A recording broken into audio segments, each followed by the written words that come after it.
our guest, Mr. Arthur Zakama, Chairman Emeritus of CDC-USA, that's the Congress for Democratic Change.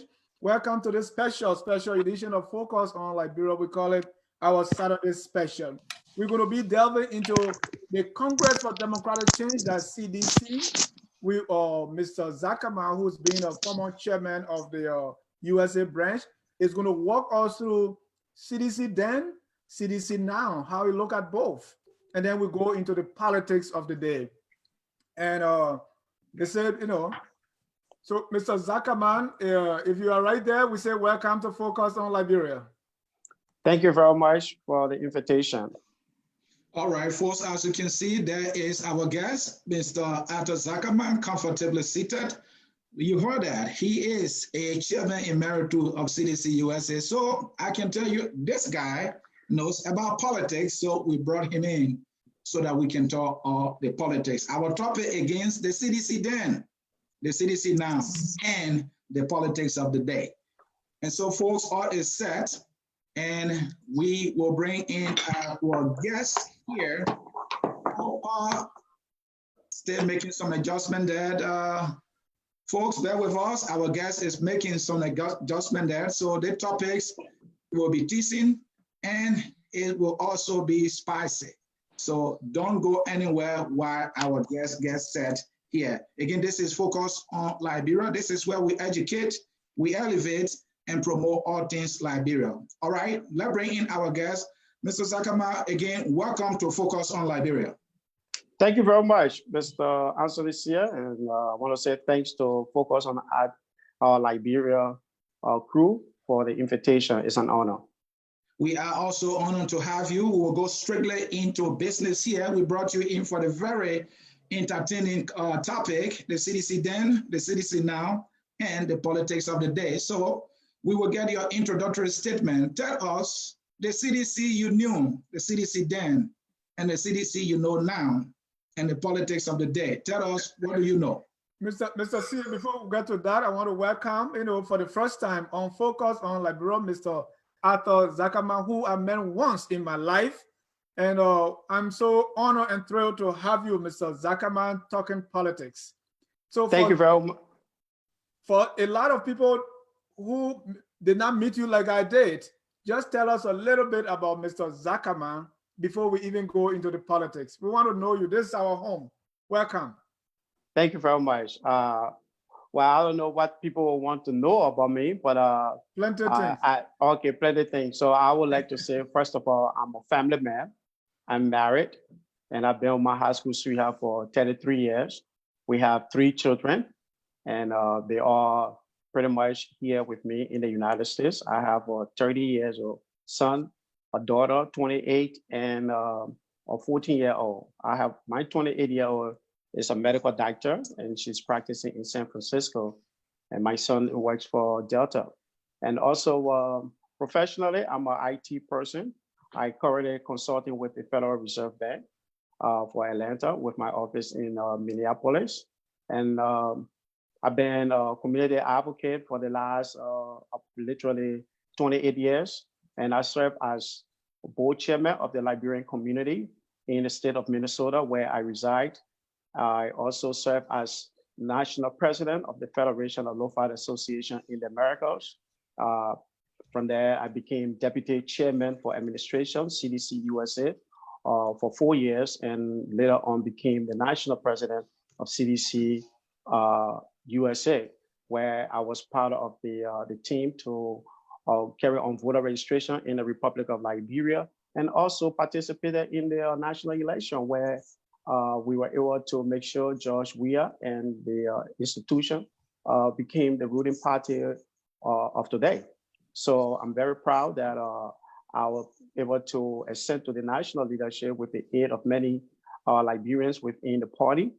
And today I can say whether CDC goes right or wrong, I have a fingerprint on it. Thank you, gentlemen. You heard the man with fingerprints on the ruling party. Mr. C, back to you. Thank you. Very, very interesting introduction there by our guest. At least I got to know him a little more so I know how to throw my questions. We are glad again to have you.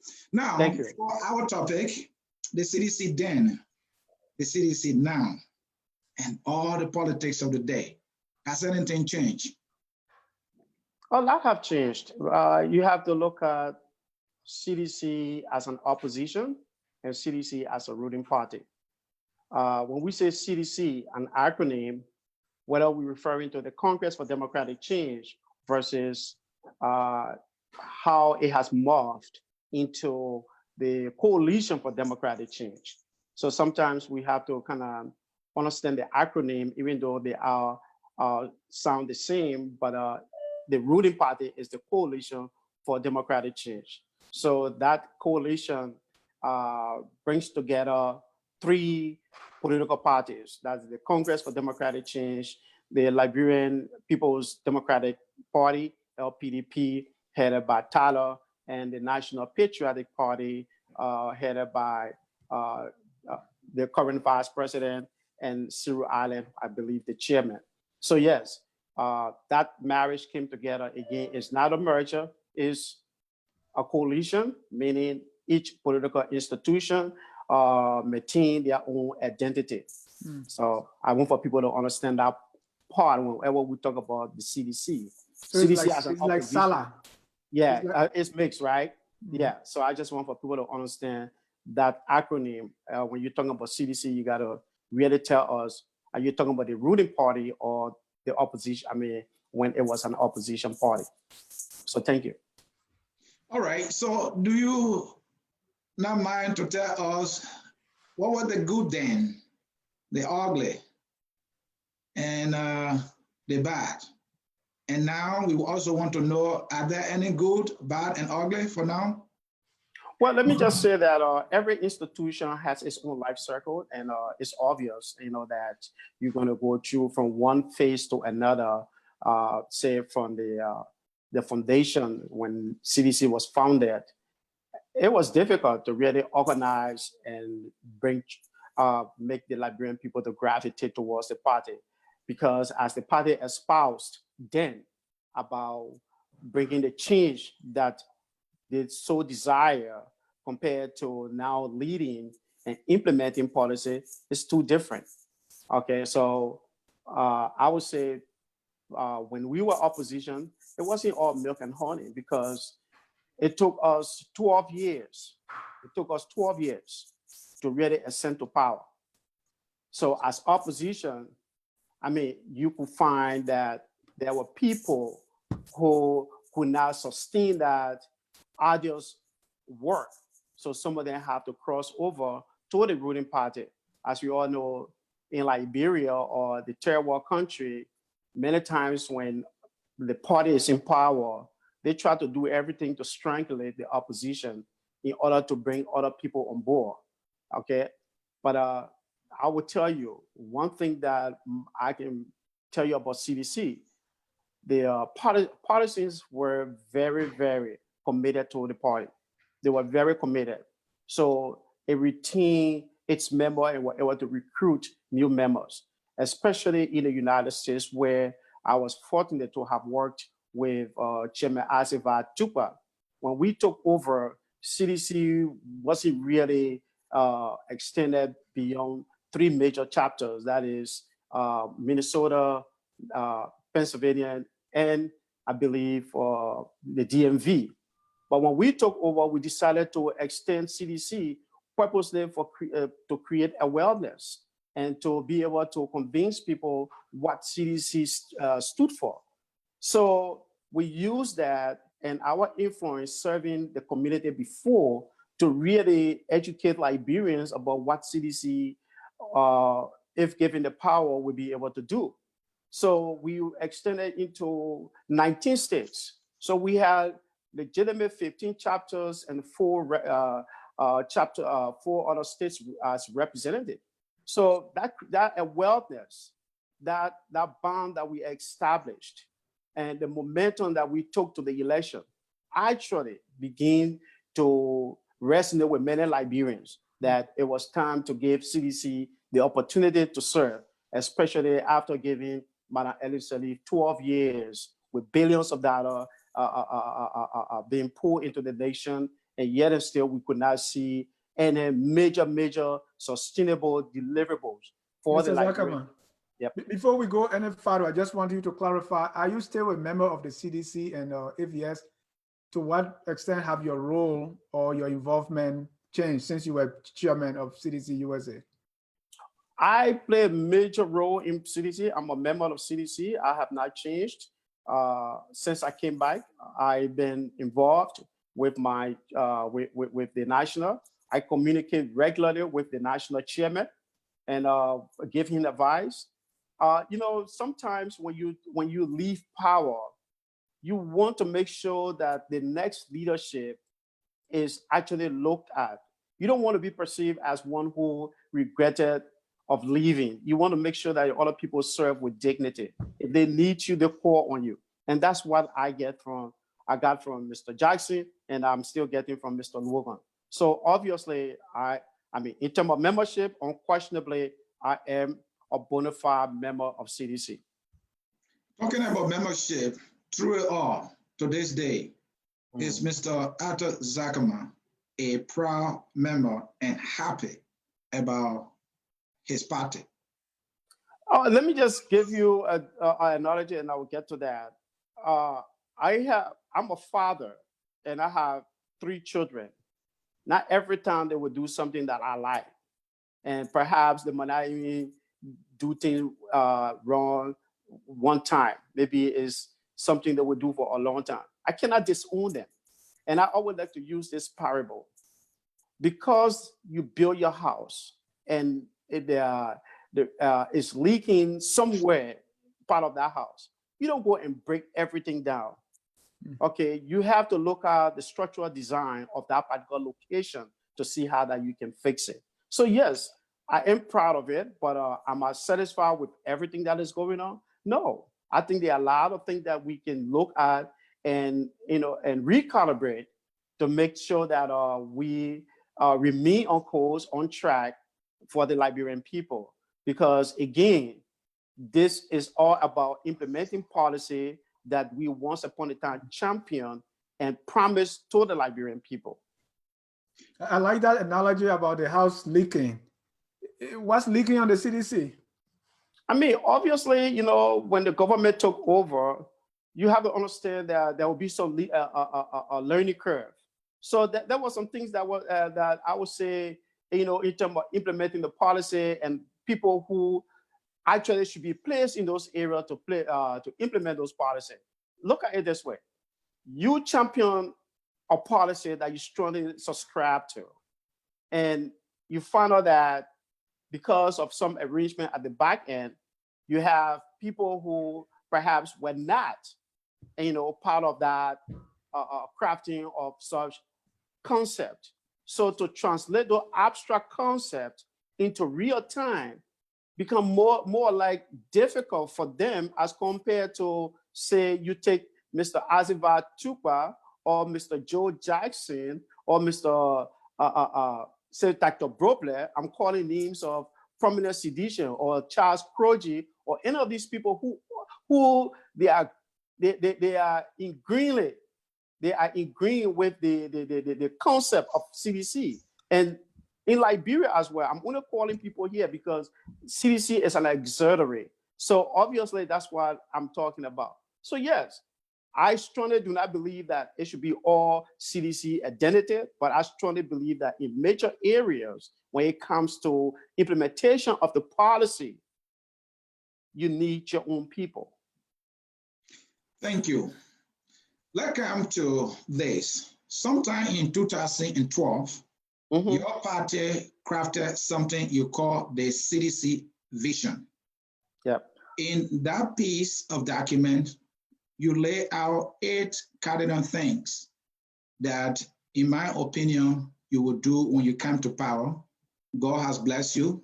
Maybe your hard work pay off. So let's go into them and see how you're doing.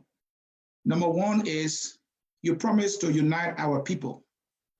2, on our layer, you say you will ensure that our people prosper.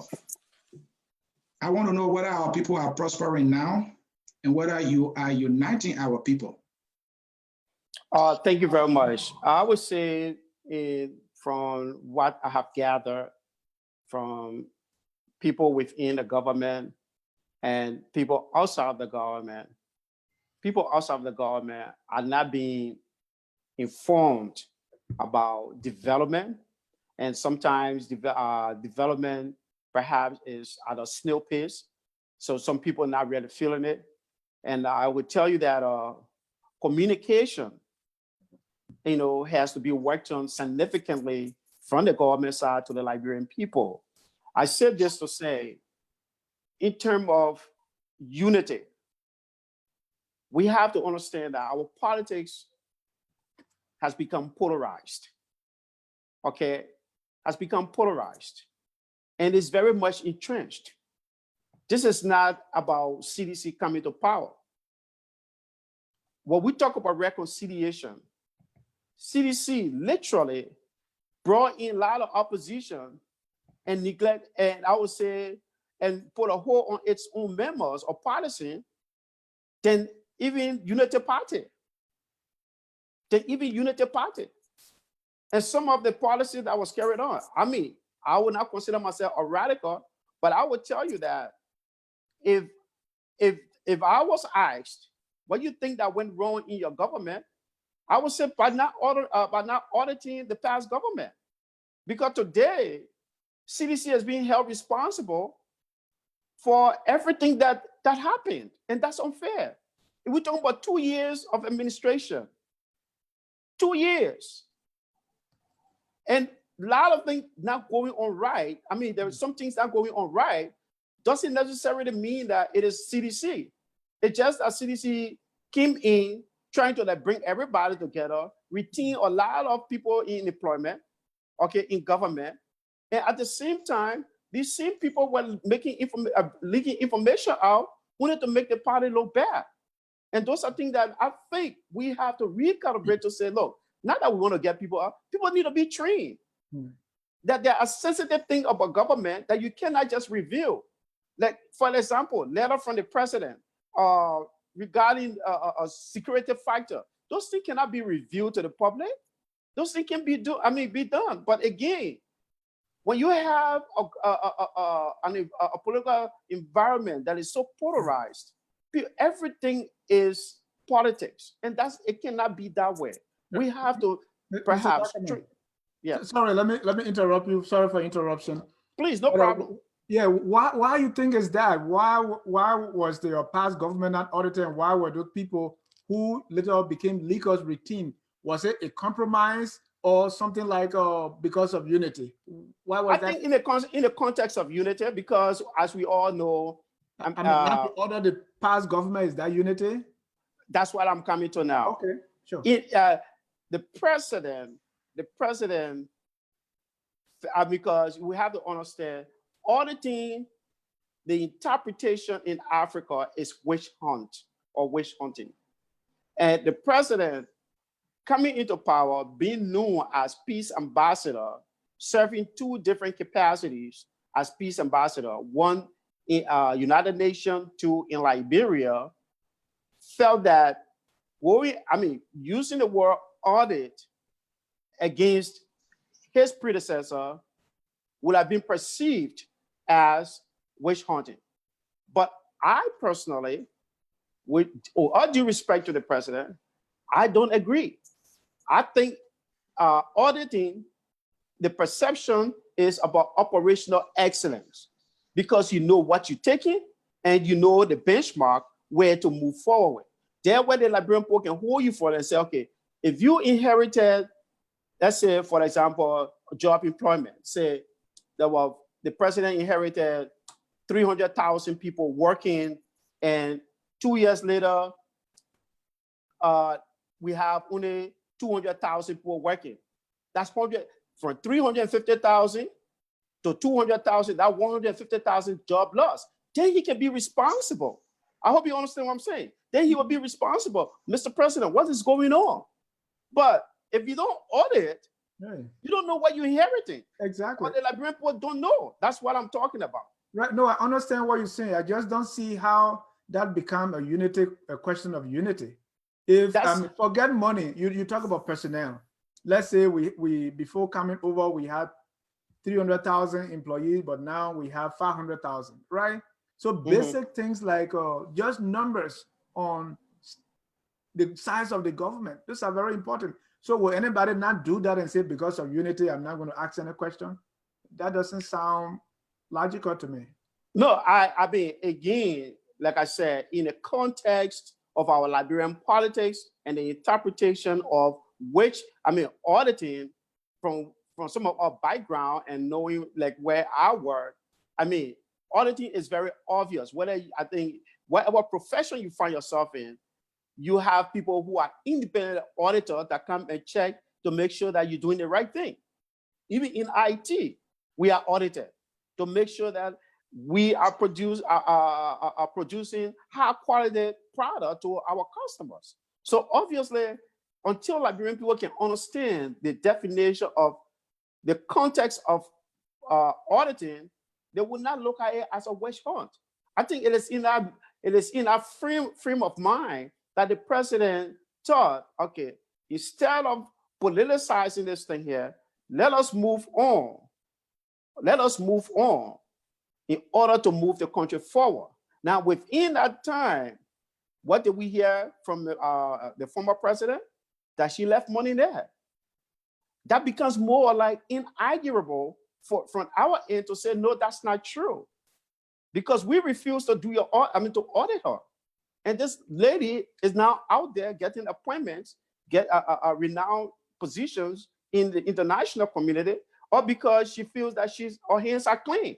And technically, to be realistic, I was in Liberia for 4 months before the President George Weah became inaugurated, and then 2 months later, I left. Liberia wasn't healthy, but again, I can't just speculate because my goal was to see that this government was audited in every department, every agency, to make sure that the Liberian people are aware of what CDC was inheriting and what CDC going to be doing. I think it becomes more like a difficult partner for us to really propagate that information. Mr. Zakama, I'm going to push you again on the issue of unity. That's one thing your party promised the Liberian people should they get the state power, and your party has it now. Liberia is polarized, we can all agree. Who bears the greater responsibility?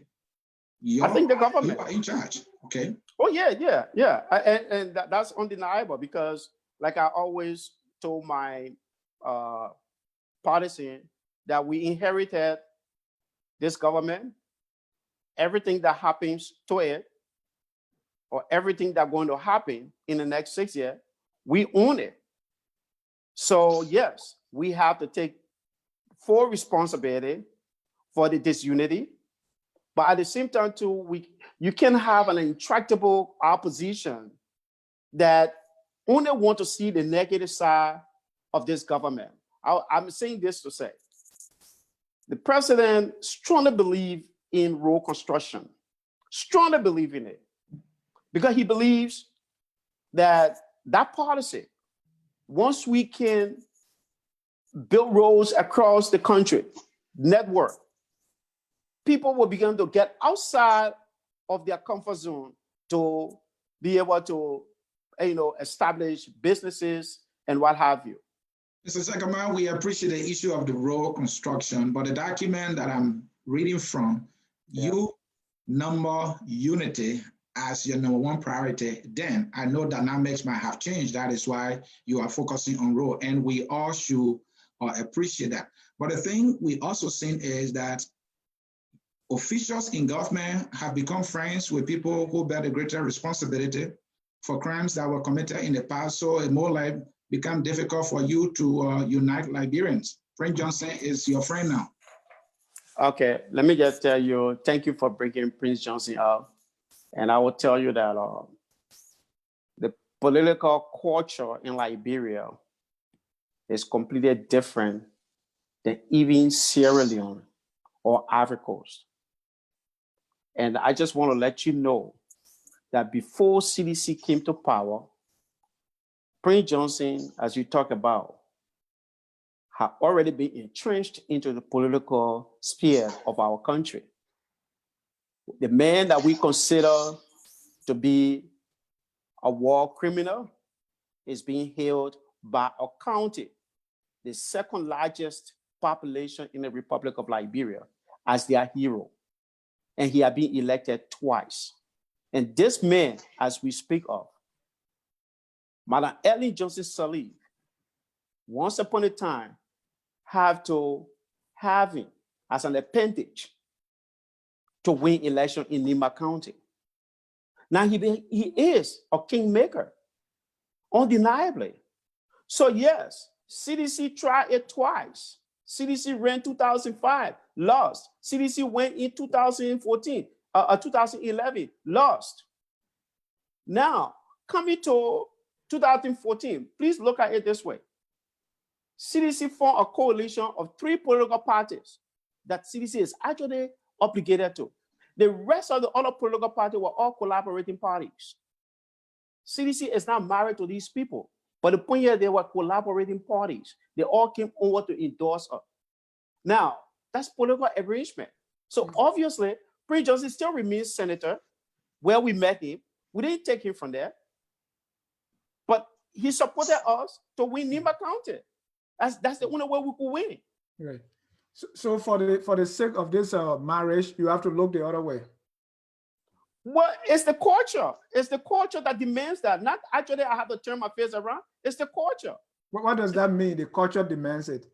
The culture demands it because he was never rejected from the time our democratic setting began to thrust. But President Johnson ran for the presidency at more than once, and he did not win. Meaning he did not win, but he still retained the senatorial position. Right, but you are saying, Nima County, one county is going to impose on the rest of the country because this man is their hero, and so whoever comes to power have to just live with what you call an appendage.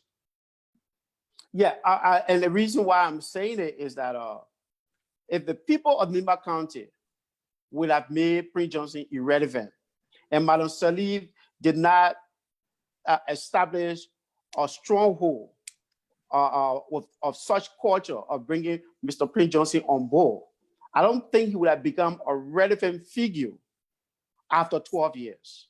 Mr. Zakama, are you following Madam Ellen Johnson Sirleaf by example? That's what I'm getting from you. Tell me I'm wrong. No. Again, like I said, it's a culture that if you look at Prince Johnson, I believe there were other murderers. And believe me, personally, I never met Prince Johnson until the second round in my life. And I was stunned standing near him, looking at him. I'm like, wow, this is the man that everybody have been talking about. But again, folks, Prince Johnson is only surviving because that's the environment that have been, settled. It's dogmatic. People believe that they should move on. People believe that they should move on. As much as we live in the diaspora, we have been, acculturated to prosecuting criminals and making sure that even if you have a felon, if you have felony on your record, you can get a good job. Liberia has to transition, but it's going to take time. It's going to take time. It's going to take some time. Thank you.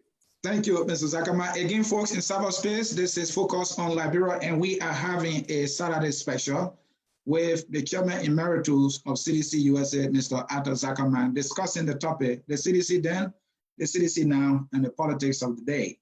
Let's move forward, Mr. Zakama. One other thing you mentioned is the promise to protect the rights of our people, to promote equality, and to strengthen our democracy. How are we doing? Let me just say this. Another thing that I would like to emphasize here, I said earlier that communication should be really synthesized and and communicated to our people. What do I mean by that? There are a lot of areas that government is doing well. Okay, we're talking about road construction. We're talking about hospitals. We're talking about clinics, and not just in Monrovia, but outside of Monrovia. And believe me, it's driven and it's being done by people that perhaps never had a job before. We need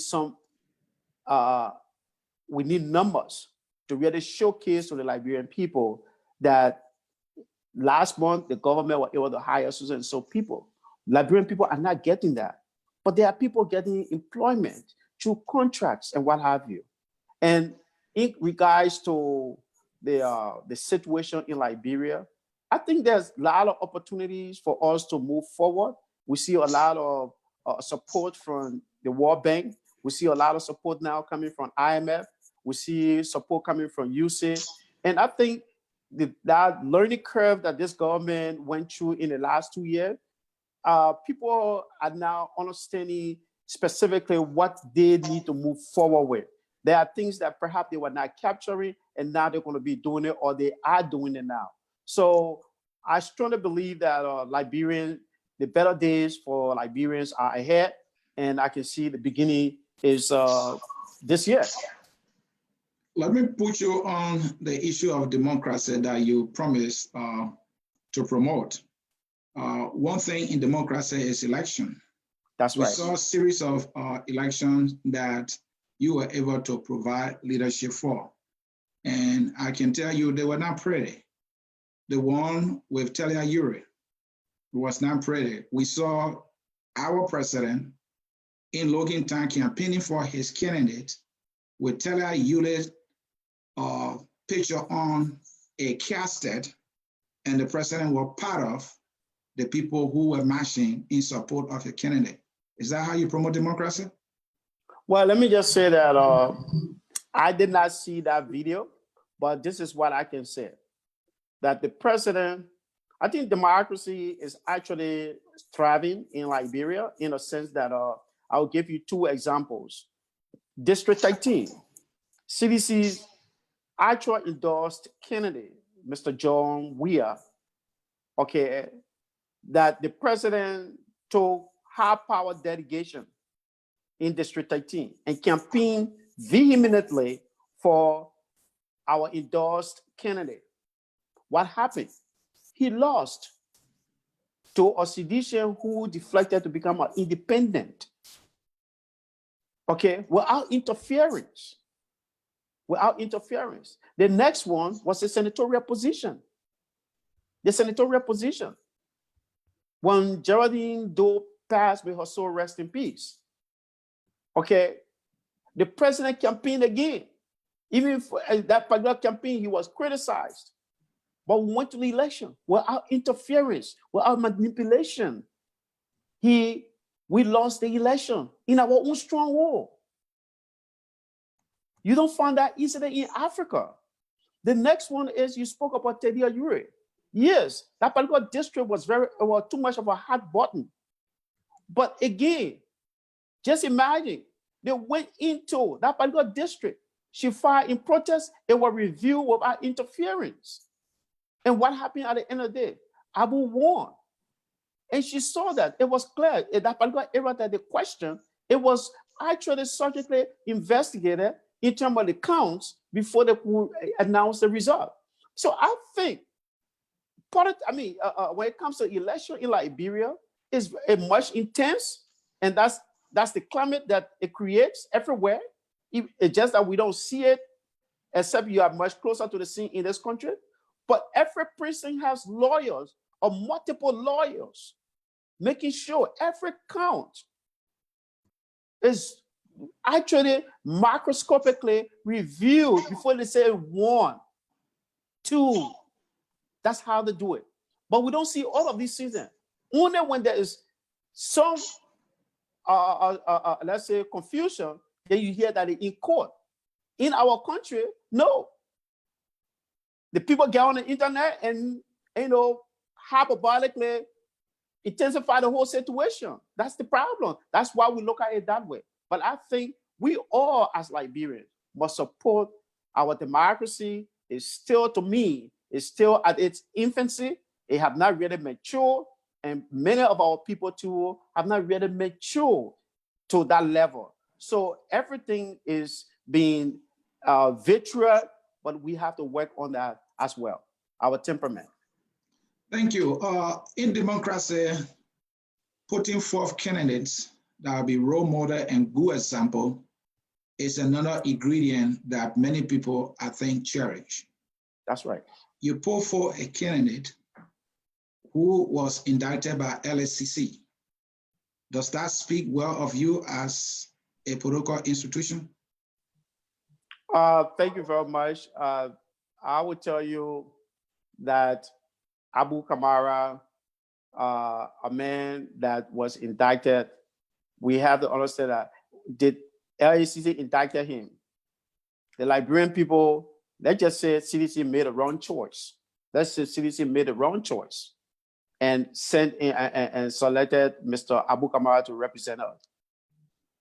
The ultimate arbiter, okay, to decide who goes to Congress is the Liberian people, right? The Liberian people should have rejected him. That's the most, I would say, intrinsic power in our democratic setting that the Liberian people have. So they have the choice to reject or not to reject. So yes, there will be some questionable candidates being put forth to the Liberian people, even from the opposition. So true. Even from the opposition. It's like, for example, I would say, there are a lot of people who could call. So we talk about Prince Johnson earlier. But the Liberian people, the people of Nima County have never rejected him. We'll have to find out. Have we done a complete analysis of understanding the psyche of our people, why they chose to elect these people that we consider to be war criminals? We have to start attacking these people continuously after. But Mr. 12, Zakama, yeah. If a party like the CDC or a president like George Weah will put his stamp of approval on a person, and the people trust Mr. Weah, then definitely they will go with someone like an indictee. Same thing if President Sirleaf can endorse the candidacy of Prince Johnson. So we shouldn't only be looking at the people that elect them, but those who continue to promote these kind of individuals. Yeah, again, like I said earlier, when I went to Liberia, I was not just only joining my party to just, lack my mind. I did a lot of feasibility study of my own to understand the level of maturity of our people when it comes to exposure and understanding democracy and the interpretation, their behavior, and the psyche alone. You got to understand when you have an impoverished nation that is emerging out of, the dust of poverty and trying to survive. People become more vulnerable and gullible to a lot of stuff. And I'm not saying this to say that people being abused, but you know what? People can kind of take in anything. Mm-hmm. And Mr. Kamara, I don't know him from anywhere and have nothing against him. Even I had some reservation when he joined the party, and I asked the chairman, and based on our constitution, it allows whoever joins the party to play any major role. So yes, that particular loophole was captured, from Abu Kamara. And I can say, let us change the constitution because Abu Kamara is there. So we welcome him and we presented him to the Liberian people, particularly in the Lokintown area, and he was elected.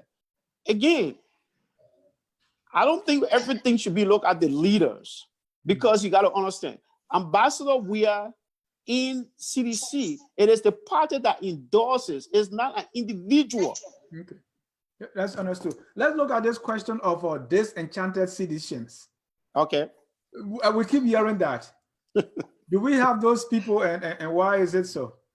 Well, let me just say that, yes, we do have disenchanted citizens. And disenchanted sedition actually came about because they felt that the party that they worked for the last 12 years at the time, and 2 years later, that is 14 years in addition, they have not been stratified into their own government. And They have reason to be mad. Okay. They have reason to be mad. Do you know some of these disenchanted citizens? And what are you doing to resolve the disenchantment? Well, I think there is a reconciliation, a retreat-slide reconciliation that will be going on next week. And citizens are going to meet to recalibrate. That is the coalition. They're going to sit down to really discuss about looking at achievements in the government and where, government needs to do more. There are some of us, not ready to move back home. And there are some of us who really want to move back home. And those people, they work hard for the party. I mean, these are corporate-minded people, and they need to be taken into their own government to be able to help their government. Because at the end of the day, if CDC fails, these people like me or anybody else, we're going to be questioned. So yes, we have to be part of this is our government.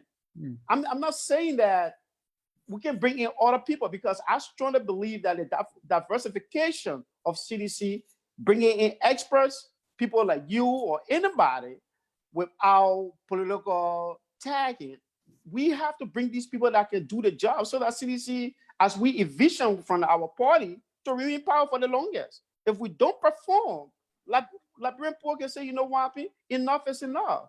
We're done with you people, like NPP, like NDPL. We don't want to be the party of NDPL. We don't want to be the party of TWP.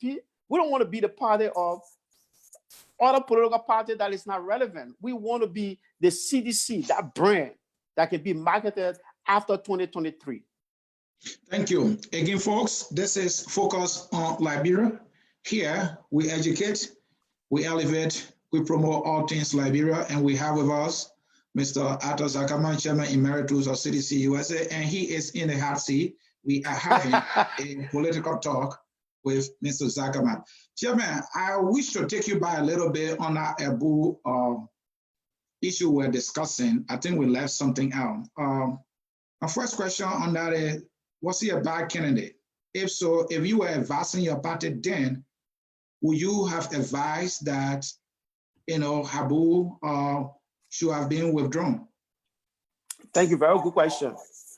Well, first of all, what CDC did, right, as an institution, they were scouting for qualified and winnable or prospective winnable candidates, or winnable candidates.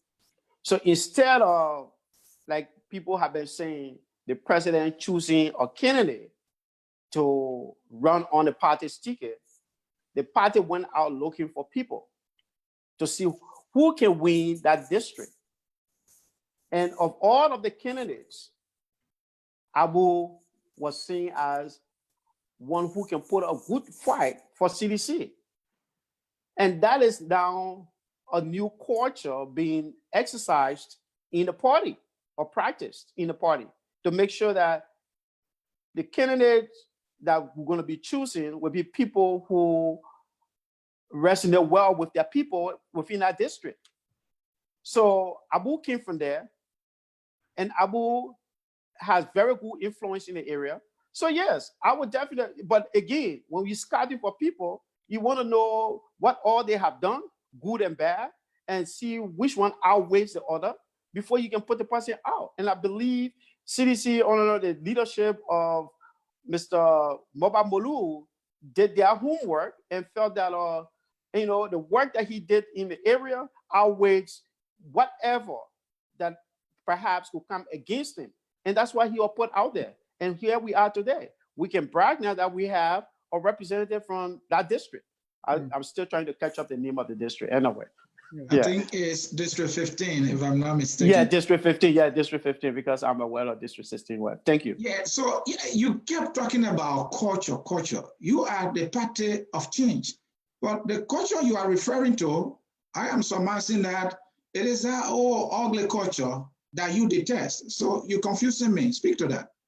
All right, thank you. You see, this is what I always like to tell people, as one who have worked in this country for so long.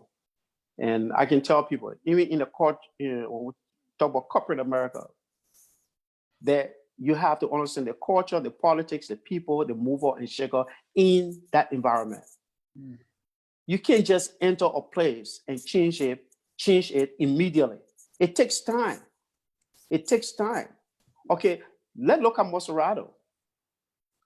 Maserado, the candidate we chose, Polito Wie, a bona fide, long time a partisan of the CDC. Okay, we sent her out there. We groomed her. She was nurtured in the party, and she ended up running as a candidate from being deputy minister at Internal Affairs to bringing her. Now, that seat would have gone to any other person that perhaps that has more need recognition than the Polito Wie. So gradually, you have to like bring in people that the party has nurtured over time. But there are times that you look in a particular district, you realize that there are certain people who have more likability, but they are not part of your party. You have to go out there to recruit them. Okay. Sometimes it's not about yeah. You are moving away from the culture you talk about. When you're talking about a corrupt culture, and you sound very helpless in this corrupt culture that you can't change it, so you have to join it, or because you want to win, you can make a deal with any shady character. I'm not saying anybody is shady, but you're saying, hey, we want to win this, and so we can go out scout for anybody regardless of their integrity issue. We can because that's the culture we're in. No. I don't think that's the message that I'm sending. When I say culture, I'm trying to say, okay, everyone, even the man that is in prison, when you're taking it out, you got to go through transformation and training to make sure that they become a better person. Okay. And we are not in a war setting anymore. And I, being a former leader of the party, I go in many of my young comrades' inboxes to tell them to tune out rhetorics. Okay. To tune out our rhetorics. Because if you see what's come out of both the opposition and Liberia and the CDC, everybody is going at one another. So it's like nobody understanding one another. Okay. And the president understands that. And sometimes people look at it as his weakness. But again, I don't consider it a weakness. It's just that the people just don't know how to communicate. They believe that by insulting their leaders, by ridiculing their leaders and doing that, then they are tough and macho person. Over time, it has become more of, the way of life. And that's why I'm saying culture. Because over time, people think that that's the best way to get things across. And I think that's wrong. And now you're talking about CDC going, CDC is a microcosm of the problem we face today. And to change it, it takes time. Chairman Zakama, we can all agree change takes time. But when you have leadership in your hands, you want to use it by exercising your best judgment. And at some time, you have to be immediate. And I think that was the case with Abu. He should have been withdrawn. The fact that will reflect him out. Let me give you this. Rai Blagojevich, he was a governor of the state of Illinois. That's correct. Elected, he attempted by selling the Senate seat. He did not sell it, but he said that he was not going to give the seat to anybody on gratis. That was a statement that was recorded. That's right. He carried out the act, but he attempted. Today, he's in jail for 25 years. The Democratic Party asked him to resign. That's leadership. That's the change your government preached. So I am sitting here and you're telling me change takes time and some changes can be immediate? Is that what you're telling us? I'm not saying that it cannot be immediate. When I say it takes time, the first thing here is the government itself, right? The government itself in the last 2 years there are a lot of newbies that came to power, a lot of people very new to the position. They were learning at the same time things were going on, and versus the high expectation, right? and there were people who were already entrenched in government. There were people, I mean, we changed a lot of people, and because the audit wasn't done, I think we spoke about the audit ever since. There are people still facing LACC. And LACC recommendation for Abu was more about a restitution, about making payment back. And I don't, I think, yes, he was indicted, but I don't think he was convicted, okay? Because if you indict me, I mean, the way I understand it, the grand jury would have come out, if that's the process, before they indict you, to say, yes, these are legitimate counts against him, now we can go to court. But I don't think that was done. Being indicted doesn't necessarily mean convicted. Right. So I want us to understand it. No, that's why I use the example of Blagojevich, but let's move on. Yeah. Let's talk about, we're talking about the party, CDC Now and Then. Yep. And I don't know if you can still recognize the CDC you knew, but let me draw your attention to the leak tape of the chairman, Moba Molu. Okay. What did that reveal? Well, that was personal opinion. You believe that was personal opinion. And I think what he revealed, I can't question it. I can't argue on it. Is something that he can pretty much discuss with those that are involved. And I think that being recorded, first and foremost, unknown to the individual, I think it was wrong. But again, if he strongly believe what he said, I think this is something that he's the best person who can discuss it. I don't think I should be the one trying to dissect and extrapolate from what he said and be able to send out to the Liberian people. No, I cannot go beyond that other than what he said, and he's the only person that's supposed to discuss it. And you think what he said requires extrapolation, or it was just plain and simple? Well, if it requires extrapolation, I don't think it behooves on me to do so. And I think he can pretty much do that, or those who were involved, or he cannot come in. Mr. Zakama, yeah. Mr. Molu did not deny any of all the things that he said in that audio tape. Even when the president was given an opportunity, he too did not deny any of the references that were made to him by Mr. Molu, except to call it liquor talk. Why you think you can speak on it as a leader in the party? Well, let me just say it again. As a leader of the party, like I said, I don't, render credence to gossip, because we have to understand our country have gone through a lot. I'm not going to, again. You mean the chairman was gossiping? I say I don't, when I say I don't render credence to gossip, or because it was recorded. I mean, it can be named in so many ways. Okay, it could be an illegitimate recording. Yeah, but how do you name it? How do I name it? Yeah. Oh, personally, I just thought that it was illegal recording. No, I think it was recording. What he said, do you see that as liquor talk or racketeering or personal opinion? How would you characterize it? Personal opinion. All right, again, folks in cyberspace, this is Focus on Liberia. Yeah, we ask tough questions when we get a tough guest, and our guest is doing okay. We have some callers on the line, Mr. Sia. We have a caller? Yeah.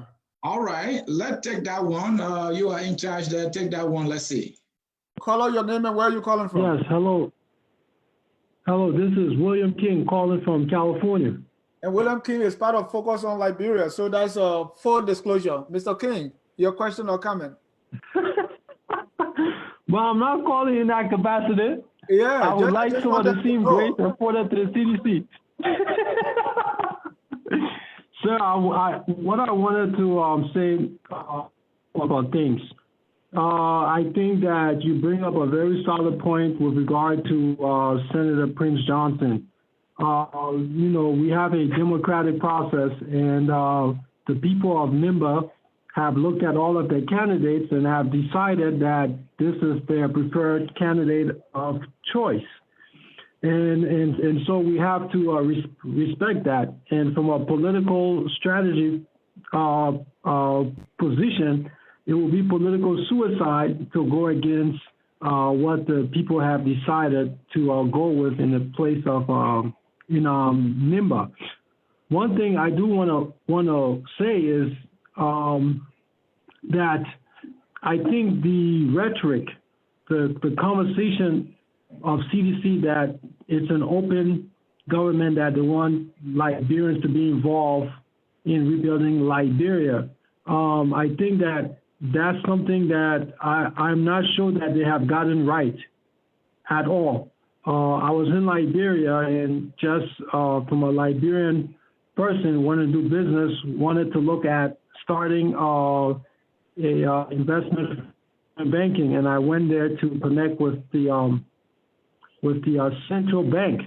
And let me tell you, the kind of delay and run around and stuff that they provided, and I have WhatsApp text messages about that. That definitely contradicted what President Weah stands for. So my question to you is, based on what is being said, and when you get there on the ground, some of these challenges, is that something that someone could use against the CDC going forward in election? Well, thank you very much, Mr. King. Very good question. And those bottlenecks causing some, I would say, frustration and distraction to investment opportunities. I think those are areas that we can pretty much present to the government. I think Liberian people are very much able to talk to their leaders at so many areas that you can take your grievances to. Like this show, like you're bringing it out. I think these are things that we need to be talking about, because you know why? The president with good faith, right, just appointed CBL as, CBL governor. And I don't know when that took place. These are things that you have to really take to the government, because you, as citizens, bringing in investment opportunities in the country that will create jobs for our people. I think we should be cognizant of the high expectation from our people to be independent versus how we expedite any potential investment opportunity for our people. So yes, when you encounter these kind of things, it's good to bring it out. Because I think if the president is aware of it, or the rightful entity is aware of it, they will be able to work with you. But yes, you're going to have some unscrupulous people down the chain wanting to be compensated before you get moved to the next level. You're going to have these people, and government is huge. So I'm sorry for your unfortunate path, the unfortunate path you took, but I would say we have a new governor, and he seems to be open to opportunities and to carry on, much more strong, to build a strong and viable institution where the Liberian people once more, especially within the banking sector, can start having trust and confidence. So I think whoever you might have carried there, I don't think you should give up. It's still an opportunity for you to do so. All right, thank you. Let's take another caller, Christian Gay. Hello, caller, your name and where you calling from? Hello, my name is Christian, and I'm calling from Arizona. Christian, go ahead. Your question or comment? I don't have a question. I had a comment. I want to say thank you to the chairman. I'm part of the CDC Arizona in Phoenix. Like the chairman already said, CDC inherit what it's like. I would say, for example, I put this in the context like if you bring a child up a bad way and the child reach at the age of 35, it's no way easily to discipline that child. Only you have to take a step bit by bit to tell the child what is right again, because the child already grown. The problem we've been facing now is the problem of the past government that left all of these things messy up, People be talking about why CDC made some of these rebel laws and rebel leaders, all of people, they are not taking action about it. I think the action is supposed to be taken a long time ago. I think the action is supposed to be taken when the iron was hard. That's why we needed to bend the iron. Christian, But we did not do that. There's a new sheriff in town now. So why you keep going back? Yeah, the new sheriff in town, but the old, I would say, I don't want to say the old dogs. I don't want to use the word dog. The old dogs still around, and the old dogs are meaning that the new sheriff. So the old dogs are saying, look, you new sheriff, if you come and test me, I will do what I have to do to defend myself. And the new sheriff may not have that much strength and say, oh, so what do you mean? And the new sheriff want to maintain peace and stuff, and he had to go that route with the person, you know. That's what I'm saying. Liberia is an old war zone place. We have to work it and pet it out and try, like you guys are saying, CDC are not bringing people together. We have tried so many times calling on people to come on board. When the president wins, we call for dialogue. People at Dara, they don't walk out of the meeting. We call them and say, look, gentlemen, it's over. You know, election is over. We want to rule the country now. We are the leader now. If any other way you guys can help out to bring some idea, and the guys say, look, we don't want to work with you. And this is their plan from day one. Because they said they are opposition, so they get that mindset, look, we don't care about whether you want to be president now, nobody cares. But if only they were going to bring our idea how to work things together, I think by now we're all going to work in one accord. Thank you, up Christian. to now to come to another president, it will be, excuse me? No, I said thank you. You can just conclude your statement now, so we can bring you another caller. Yeah, so what CDC is inheriting is a town hall thing is not something that we're going to dissolve right away, but we're going to manage to do some development that will encourage our people to understand. When people are focused on development, I think they will come a time that they will also, okay, you gotta look at how we can change the system around in the form of development and teach our leaders how to focus on development for the next future to come. But for now, it's going to take a little time. It's hard. So, yeah, that's it. Thank you. So, Mr. Zakama, you listen to your partisan, and we're talking about it's going to take time. But are we seeing some practical steps? Let me just, as he was talking, we all are strongly believe that you guys are all agents of a strong democratic environment in the Republic of Liberia. And the areas that we have concentrated have been Prince Johnson and Abu Kamara. And we have to look at those areas. The power came from, Prince Johnson is from a different political party and continue to be elected by his own people. So there is nothing you can do. And he votes on national policy that affects Liberians. The Senate pro tem or the president of the Senate cannot expel him without any misconduct. Understood. So, yeah, the same thing with, but I just wanted to bring that out. Even with Abu Kamara, the Liberian people will have rejected him since the party nominated him. No, I don't, and let me bring in your color, but what I don't like is because they elect this person, so I mean, there's nothing we can do. Yes, we can do something because nobody is elected 100%. Every time someone wins election, it's out of 40, 60 or something close, right? So it's still right. So we cannot use that as an excuse. But let me bring in a caller. Caller, your name and where you calling from? This is George Lobo calling from Phoenix, Arizona. How you doing today? George Lobo of the Drive. Yeah, this is George. We already know what you can say. I'm calling from my calling from my little vacation spot. First and foremost, I want to thank my senior brother Zakama in studio there for his deliberation and trying to make the case for his political party. Dennis, let me take this time to also extend a formal. I want the Focus on Liberia group to see if it is possible, since Chairman Zakama is there. I strongly believe this conversation should be held between Zakama and I, because Zakama is the CDC-USA Chairman Emeritus, and I know what he said. We had several debates prior to the election. I hope that I can be able to sit across the table for him to hold him accountable by his own words, so I can be able to restate what he said a few months ago.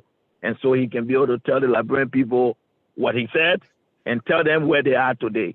You know, it is sad that I sat today and listened to my dear senior brother brilliantly make excuses for his party.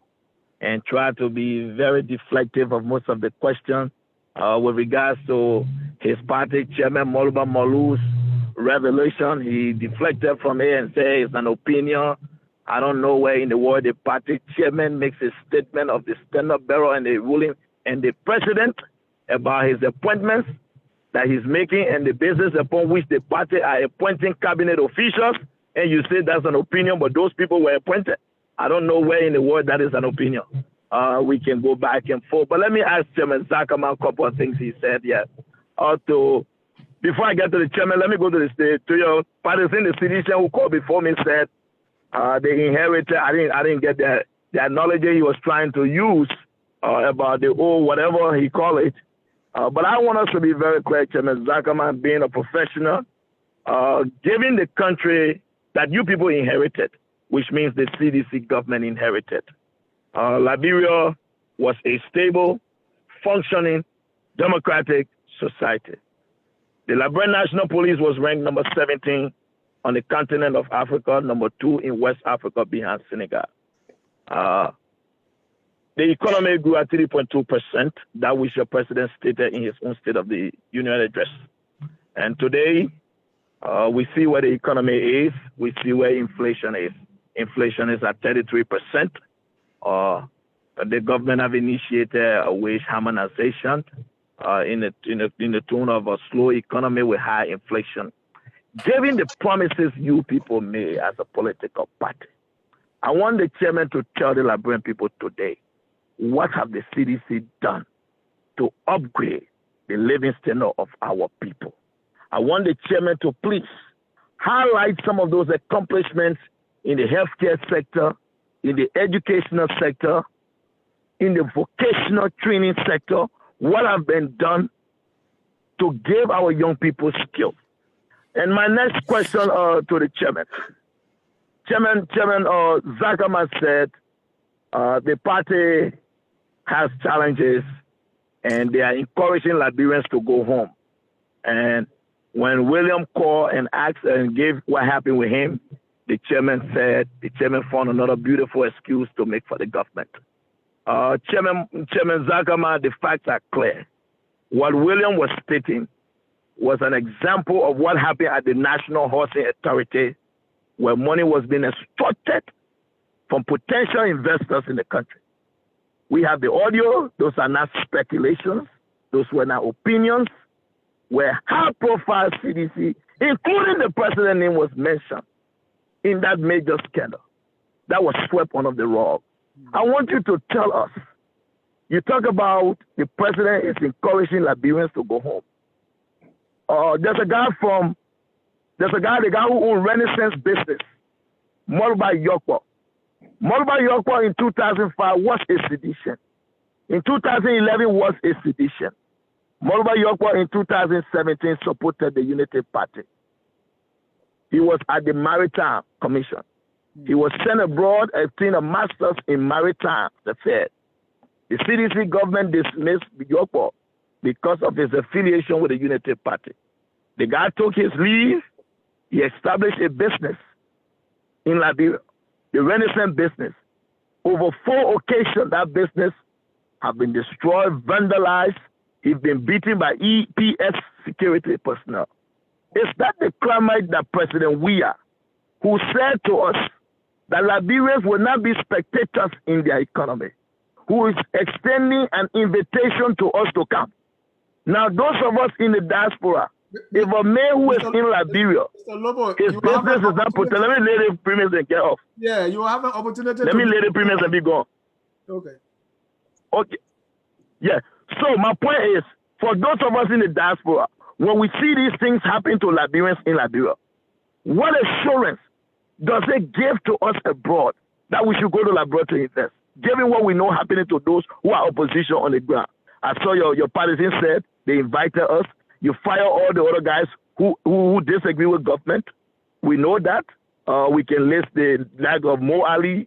His party vehicle was vandalized because he comes from the Unity Party. I can go down the list, but for time, this is why I'm extending an invitation for us to really get into this issue, but just address this concern that I'm raising. I'll keep it where it's at for now. George, Chairman, hold on. Josh, if the chairman will not have time, Chairman Joe Jackson, CDC Chairman Emeritus, also Joe Jackson, sometimes reach out to us that he would like to debate you.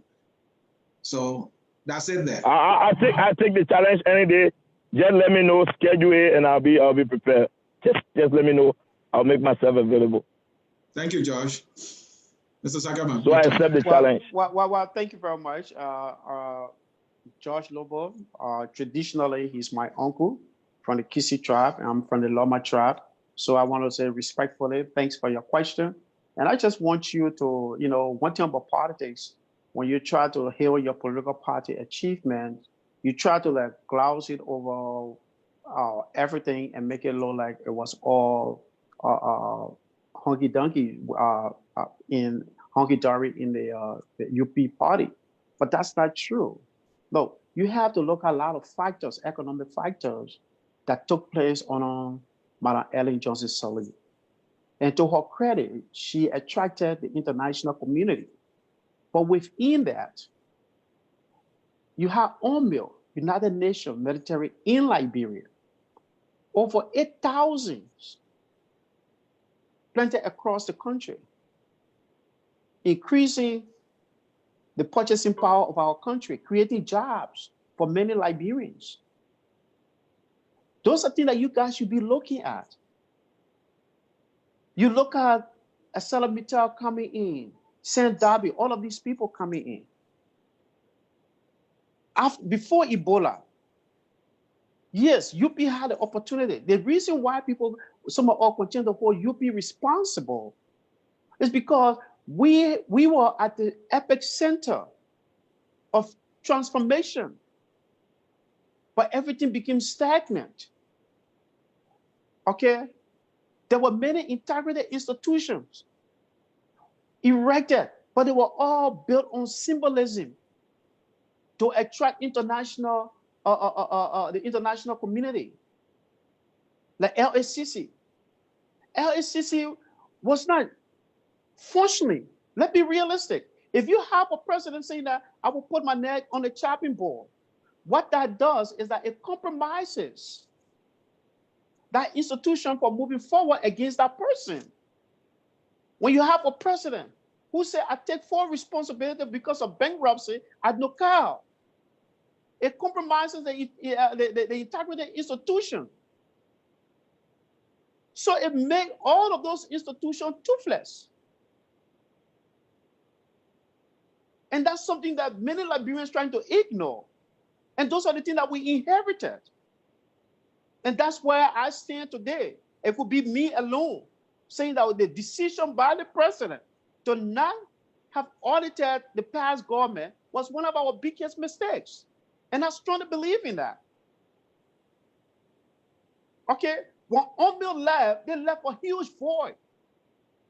For the first time in the history, after Samuel Doe government, where, we didn't have like UNMIL in the country, on a Charles Taylor government, Ellen Johnson Sirleaf government was not 100% on her term because she had UNMIL operating there.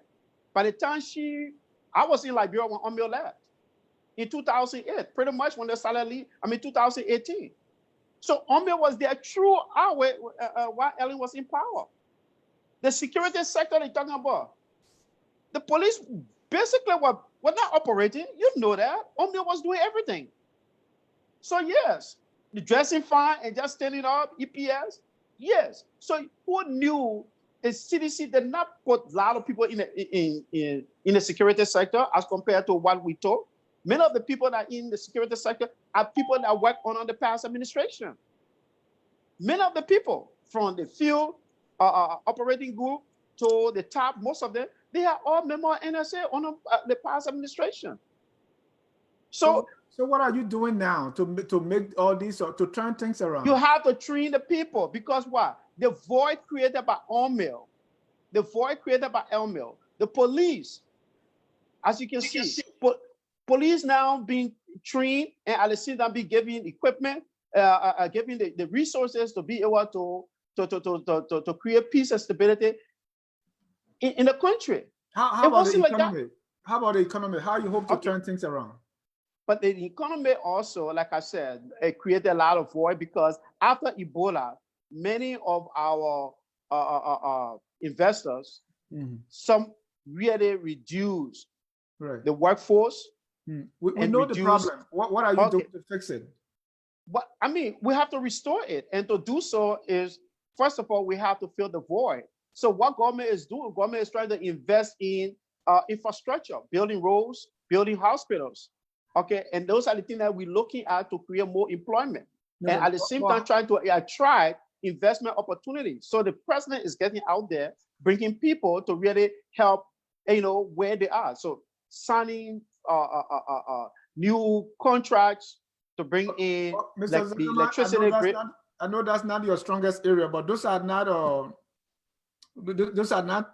strategies for economic growth. I mean, in terms of signing contracts, building roads. No, but I mean, we can reference the Great Depression, what government did in this. Even the most recent recession, the Great Recession.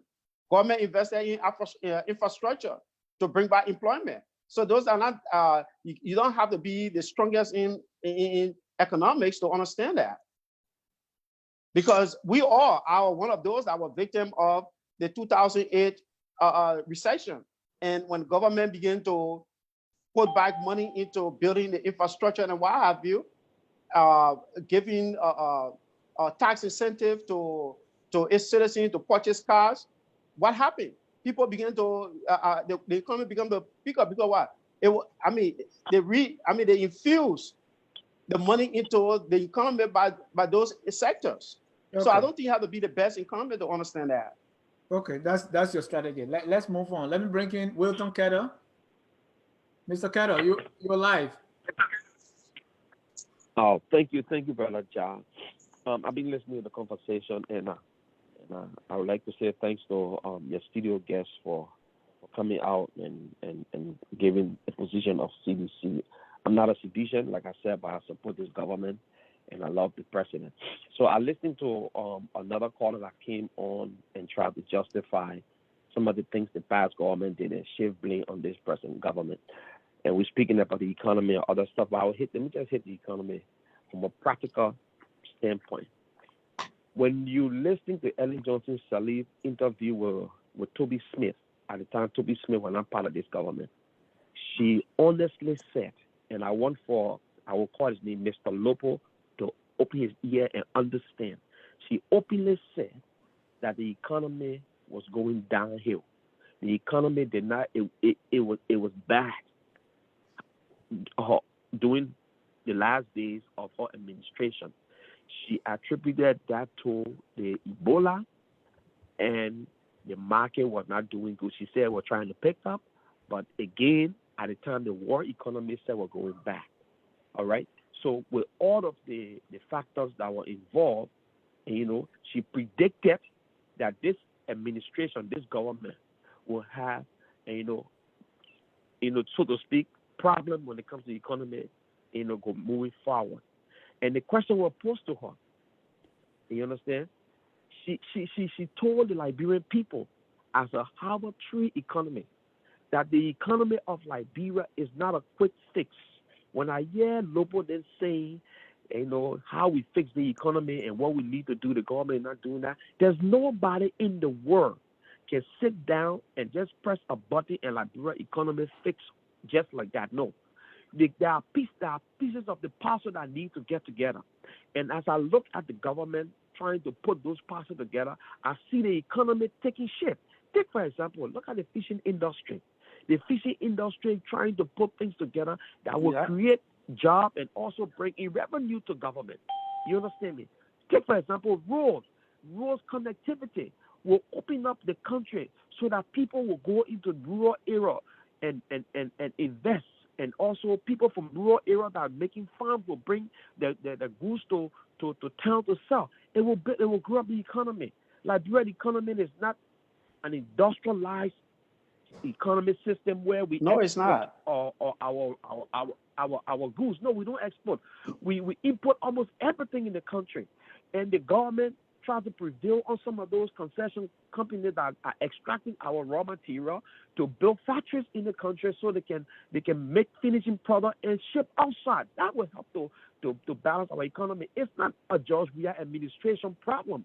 It has been a systemic problem in Liberia from day one. So what we need to do as a people is to start shifting blame and try to see where this government is making impact, and to build or to mend the economy, to make it strong, and see where there are some lapses that we all can contribute. But to just start shifting blame on this government, I think is not just. It's not just, because, to be honest with you, if you go back to Ellen Johnson Sirleaf and ask her, she will honestly tell you that Liberian people, all we do is talk, and for our economy to be fixed, every Liberian has to be on board to get the economy fixed. From the young boy to the president, everybody. Thank you, Mr. Carter. And I think we are moving in that direction. Thank you, Mr. Carter. Thank you so much. Thank you, Carter, for your contribution. We have a lot of calls. Again, folks, in cyberspace, this is Focus on Liberia. We are discussing the CDC then, the CDC now, and the politics of the day. Mr. Chairman, let's come to you on our last question, and then we'll go take a few calls. Okay. One of the things you talk about, it's like you had a trumpet in your hand and you were blowing it. What's the fight on corruption? How are you doing so far, in your opinion? Well, I think it's a difficult path because, again, you have a country where people are held when they are employed, and when they don't build mansion, they are considered stupid and they are not held by the people. And that's something that, again, it goes back to their way of life. And to fight that, we all see that it's difficult. It's a difficult, look, let me just say this. Liberia, as an opposition, unlike UP, that is fighting to come back right away as soon as they were defeated, being an opposition and being in leadership are two different things. By the time you start leading, the human factor began to play in, and the way of life that you inherited is like you have to maintain it. And you cannot radically change the culture of Liberia. The judicial system. Look, my brother, I keep telling people, I think I've written on my page, many of the people in the judicial system, they need to do their work without interference. Without interference. They need to do their work. Because I strongly believe to have a strong and viable country respected by the international community, we must have a strong justice system. And if I may ask, who is interfering with their work? No, I'm saying interference. Interference could be the highest bidder, somebody accused of corruption, and at night they're trying to meet judges and what have you. So I'm saying that interference can come from different angles. It does not necessarily mean that it got to come, maybe what you're thinking, that it will be coming from the president. No, it can be coming from all angles. And that's have been a norm in the country. So I'm saying that our setback, I don't care how we can try to build roads and hospitals, if we are not prosecuting and convicting people for corruption against the state, okay, that would be our weakest link. And that cannot encourage investment opportunities in the country. We have to have a strong justice system.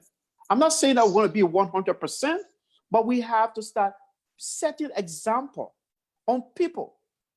I live on my income in the United States, and I'm comfortable. I think that a lot of Liberians can live on their income in that country.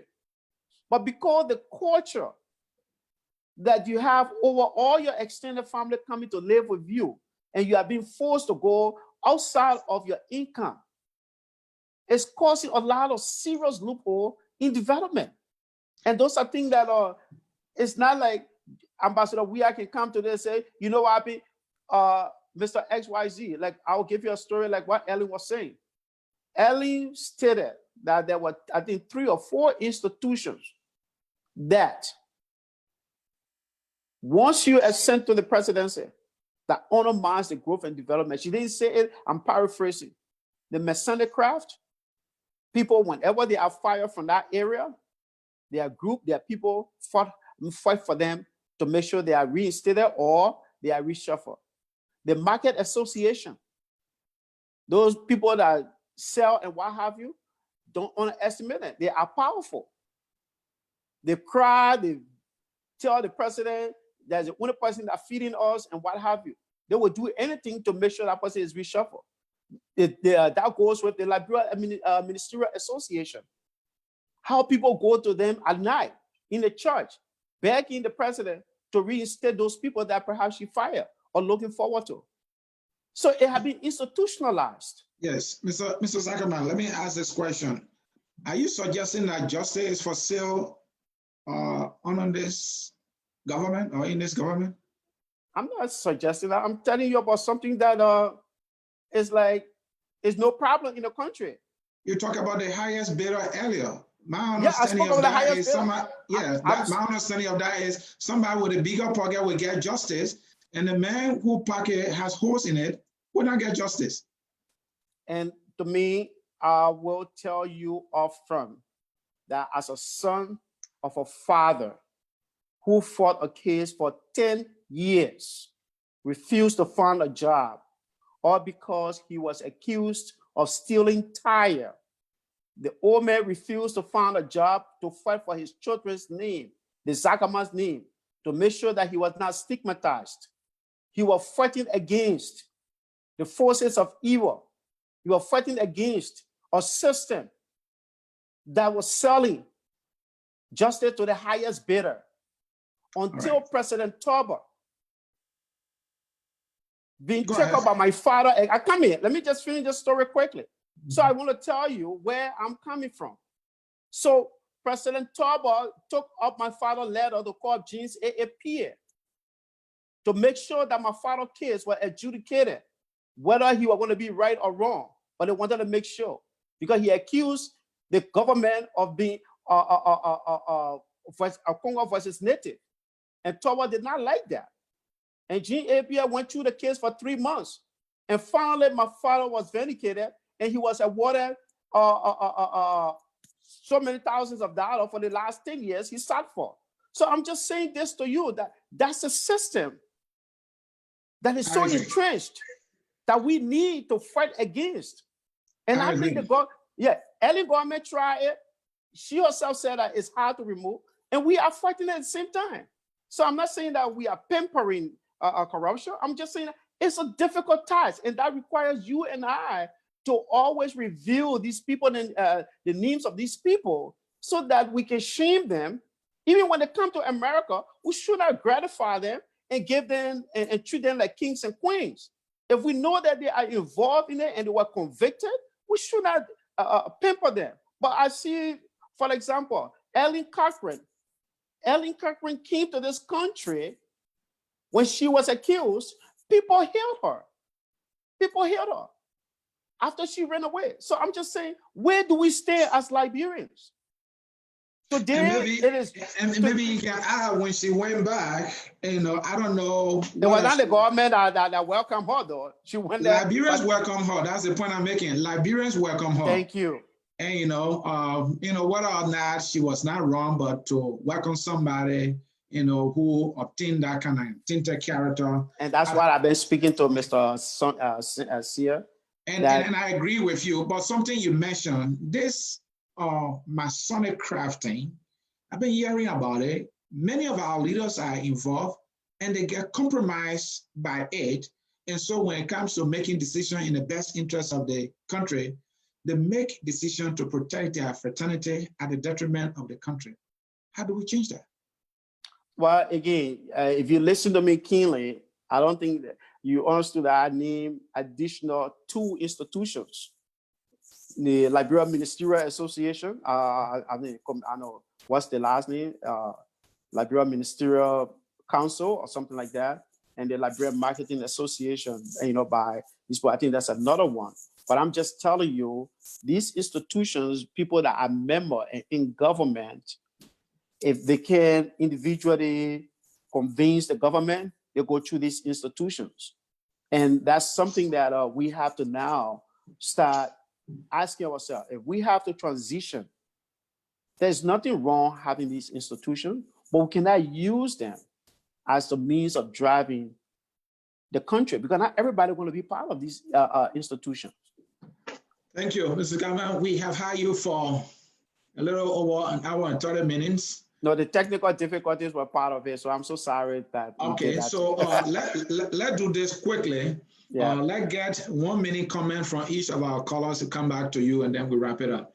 All right, let's take this one. Let me go by the other. Okay, we will go with this one. Your name and where you're calling from. You have 1 minute, please. Straight into the issue. Caller, are you there? Yes, sorry. Okay, yeah, all right. Sorry, I'm here. Yeah, 1 minute. We don't want to keep our guests that long. Yeah, quickly.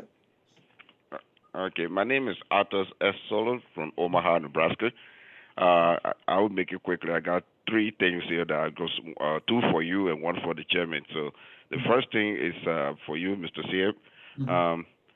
For the focus on Liberia, I look at it to be one of the good institutions when it comes to news in the whole media system. But have you ever tried to reach out to Mobile Molu about the leaked audio thing to see if it's what his input or how he sees things about it? That's 1. 2 would be the chairman for the CDC-USA. I've just had a comment. If he can reach out more to people in the Midwest and the Western states instead of just the Eastern Coast, would be better. And that's another thing. The last one would be for you, Mr. Sear, and I bring this because you're the only person that I trust that can do it. If people come on the show, we want to have facts. We want to have accountability.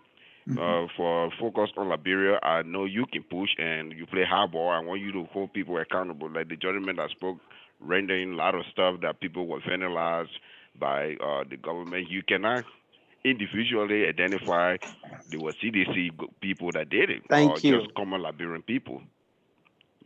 So if you have a caller saying such a thing and you call him family member, you have to hold your feet to the fire and say, look, do you know that there was CDC? How do you come to the point to do this? How did they come to vandalize this business? How do you get the information? So where were you? If you, Mr. Say, only you are trusted to do it because you are the tough young guy among Jar is good. I'm not saying that he's not good, but you are the tougher person that I know on the show. So I want you to continue to do that, but you didn't do that tonight. The same thing with the pro-government and the anti-government women. It didn't really go well with me, but I watch it. But we are in the education process, and I need you to mostly do the educating that we all will enjoy the process and not just playing hardball on one side. Is not very much conducive for the show. We look at Focus on Africa like our BBC or CNN, but we don't want it to turn to the USA CNN that are actually trending to be a Democratic CNN now. Thank you for that feedback. I appreciate that. I love criticism more than praises, and I will try to do my best to improve. We are all human. We are flawed. On the issue of Mamba Molu, and that's my admiration for you all along. Let me let you know today. All right, thank you. And on the issue of Mamba Molu, we'll try to reach out to him. Fortunately for me, I know most of the guys in the CDC, but I've been making effort to get to other people. For some reason, it's hard to reach them. Maybe the chairman will help us to get the chairman. Mr. Sear, yes. Mr. Sear, before you leave me, if I can say one thing. I know the audio thing is a major thing for we in the community and the media, but when I look at it, I don't want you to spend so much effort on it because Mobile Molu make that comment in his bedroom, in his house, not on an official statement or something. And he apologized and look, it was local. The mayor will make a statement, disqualify the statement, and the statement was recorded illegally. So we shouldn't just waste time on it. I mean, it's a political thing for other opposition party, but we as a people, we are tired of hearing about locker room talk, because that's locker room talk. Donald Trump did the same thing. Say, oh, you grabbed a female private party. He said, look, people are forced to listen. These are all locker room talk. Mumbai Modi did not have a press conference to make that statement. He did not say in a meeting and make that statement when he was recorded. He was in a room drinking his little Kinju or little Fanta bottle when he made that statement. Maybe he was drunk. Thank you, but still, I will make effort to reach out to Mumbai Modi. I will still reach out to him. And I know you will. I know you. I know you. Yeah, I know you will push to clarify that. I know. Thank you. But thank you. I don't want to hold up the other caller. Yeah, please. Thank you. We appreciate that. Let's take this one quickly. Next person here. Koto Jalas, straight to the issue. Yeah, hi. Yeah. Yeah, hi. Thank you very much. This is Koto Jalam. This is Koto Jalam. I'm calling from New York. Koto Jalabalayan, to be precise. Yeah. Yeah, we're listening to you. Go ahead. Make your comment or ask your question. Oh, okay. Okay, thank you for having me on your focus on Liberia. And I'd like to also thank Zakama, chairman for the CDC, for his deliberation. My quick point I want to just insight here. I see Zakama is crying that the government met up with liability and they are crying from the Liberian situation. My point I want to stress here is they saw this condition in 12 years. They were there within, I think the CDC had the high amount of legislature there. When it comes to both senators and representatives, they had the highest amount, if I'm not mistaken. That's not true. And I tend to be corrected on that. And then, we had the president, vice president was then senator also coming into this government.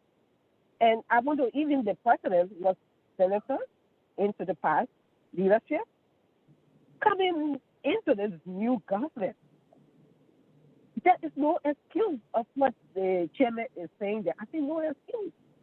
Because for the past 2 years, and I will see the government, I have not seen any economic strategy that have been put in place, except that they say infrastructure development. What's the infrastructure development that I'm seeing right now? Bay Community Road and Bay Horses in Grancu, are those the infrastructure that we're talking about that people will benefit and be paid? I mean, when we talk about economic strategy put in place, you look for, you can't let problems on the ground. What do you do to solve the problem? Instead of a strategy. How do we overcome the system? Yes? The government told us about something called the PAPD. That is the government plan for improving the economy. So when you say they didn't show anything, then I will say that they show us something. Maybe it's just not working. What do you think? Okay. Let me accept that. Okay, they put in something, but I did not see one working. That's my point. And the reason why I'm saying did not see one working, I just pointed out two, just to cut the tension because there are other people on the line. I just two I pointed out. Yeah. Okay. Then we go to corruption. I just want to put two because I have limited time. There's other people waiting. I just want to point on two. We go to corruption. We say, okay, we are going to fight corruption. But again, we came to fight corruption, and Abu Kiri was elected into District 15. Okay? And then to just name a recent one, Ellen was charged for taking money, embezzling money from Liberia, and then she was accepted into this government to come into Liberia just to need two. And for seeing this thing, I see it's difficult. And you know, to defend law, it's not hard to defend law. I see the chairman struggling to actually defend what is unfolding.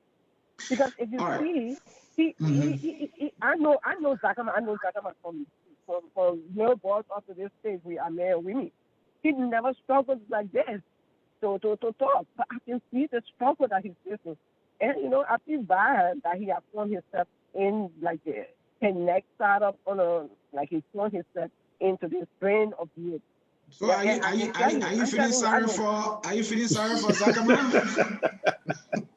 I'm not feeling sorry for Zakama, but I don't think so. Zakama, the immaturity that I saw in this leadership, it did not, show me that they would have done better than Ellen.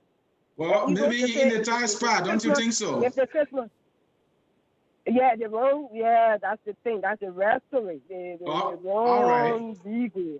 All right, Koto, I think you make your point. Let's leave it there. Koto, please. Yeah, I think you make your point. Let's leave it there, okay? Thank you so much. Thank you for having me on. Thank you, Koto. We appreciate you calling, our only female caller. Chairman, what do you think? The lady trying to play hardball with you?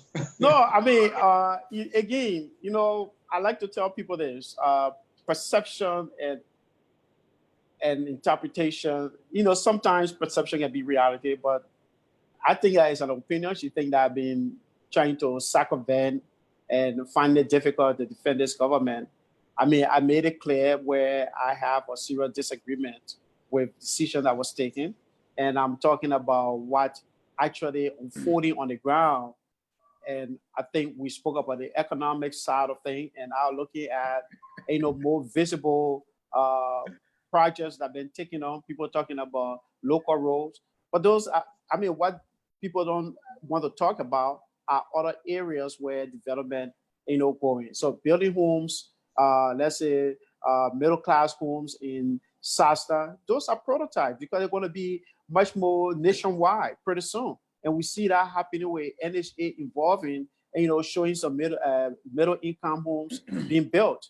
And there are a lot of initiatives that are going to be taking place. And the incumbent going to pick up. I'm only saying that Liberians in the diaspora, you have the ambassador here that you can easily meet, or you can meet the Minister of Foreign Affairs. There are so many portals that you can take advantage of to be able to communicate areas of concern. I just feel like, look, everything can be politics if we all want to move the country forward. Liberia is blessed geographically. Okay, it's 350 miles along the coastal line. We can make our Liberia our own America, or make it look like Bermuda or the Bahamas. We can do it, but we all have to be involved in it. And another thing that the government is doing, making sure that we have the Bureau of Tourism Authority. That's another area that's going to be attracting a lot of opportunities. Tourists around the world coming to Liberia to be able to market what we have. So I think to say that I'm struggling to sell the government. No, Liberia has its own problem. It's easy for me to tell the Liberian people what we're going through versus what we're trying to achieve with all the challenges that is ahead. All right. You are talking about tourism, and then last week I looked at the budget and I saw it an amount that is very more insignificant, and you're talking about tourism. I'm like, okay, but let's leave it there. Let's take our caller because of time. Straightly to the issue, caller. Your name and where you joining us from? Hello? Yeah, straight to the issue. Your name and where you joining us from? Yeah, my name is Abel. I'm calling from Minnesota. I got a couple of questions for the chairman. Okay, quickly. My first question, Omio leaving Liberia was not surprised. Was not surprised to anybody. President Weir, at the time he was senator, he knew Omio was leaving. Akawa Grace was represented, and he is still represented. The new Omio was leaving. So why they keep making emphasis on Omio leaving? They did not have strategy in place, and the new Omio was going to be leaving. Thank you very much. The second question regarding what his position with the first lady, 1.5 million in the dollar for her budget, and we have a lot of Liberians suffering in our country. And can he throw light on that? All right, thank you. Chairman, let's do this. Let's take all the calls, and so take note on the question because we ask them that one will take too long, okay? Okay. So let's take this one. Okay, we got. Hello? Hello. Yes. Go ahead. Yeah. How you doing? Excellent. Go ahead. This is Your Leo. name and where you calling from? Yeah. This is Straight Leo to the Swore. I'm issue, calling you Leo. guys from North Dakota, Fargo. Say your name Yeah. again. Okay. Leo Swore. I'm calling from Fargo, North Dakota. Leo, go ahead. Okay. I don't have a question for the chairman. What I do want to say to your listener and those are watching you is that the people should learn to appreciate the George Weah government. Reason is so simple. The Ellen government did not have anything in place to push the Liberian economy to a succeeding government. Because let me all know stop you there. today You in the started Western wrong. You said the Ellen No, government. I started wrong. Let me repeat myself. The Ellen government did not have anything substantial to push the economy after her government, that is to help the succeeding government, like the George Weah government. They did not have anything. And I can tell you why. Go ahead. Hello? Go ahead. First thing first is, for an economy to move, there are three things involved in an economy. Three major infrastructure. You need road, you need electricity, and you need, quote unquote, infrastructure. But infrastructure in general, we put it onto what? Water. The early government did not prioritize any of these things. If the early government had prioritized one of these things to the fullest, believe me, the problem George Weah government is in today, we're not going to be in this problem. That's the reason why when you strategically follow the pattern of this George Weah government, you're going to realize even if George Weah unfortunately had to spend 1 year in power, one term in power, the succeeding government will never have a problem. Take for example, country like Nima County or Bon County, if the government can have that fast-hearted man to say we're going to build a mini dam that will supply central Liberia, right? And part of northern Liberia. That alone will tell you that the government mean well for the Liberian people. Yeah. We have about 6 major rivers in Liberia. If any government mean well for us, at least should have put in a minimum of 10 megawatts on each of the rivers. And these 6 rivers, they are crossing across Liberia. That is from Kavala straight to what? To St. Paul, to the Mana River Basin. So just to tell you, Joshua is building roads. And people are saying that if you build roads, it cannot help the economy, we might be sick. We in America. I live in America, I live in Canada, I live in England, the UK. Okay? We see how people commute from one destination to another so easily. All because of road connectivity. Roads. And people is telling me today, road is that important. The hospital building for the people in Bakersville is that important. Thank you, Leo. I think you made your point because of time. Leo, thank you. Thank you so much. I appreciate it, Mr. Sam. Thank you so much.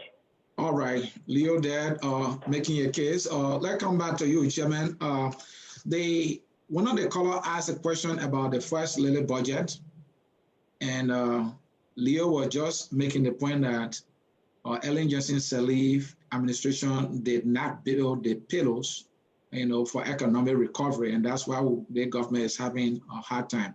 Can you quickly respond to those? Yeah, let me go back to the earlier caller who spoke about, Ambassador Weah was senator, Akaras was representative, and they knew about unmilled living. Ambassador Weah, 1 year, 1 month before his inauguration, he listened keenly. He was sworn in as standard bearer of the coalition. So whether he was going to win or not, he did not know, but he knew that he was a candidate, and we knew that he was our candidate.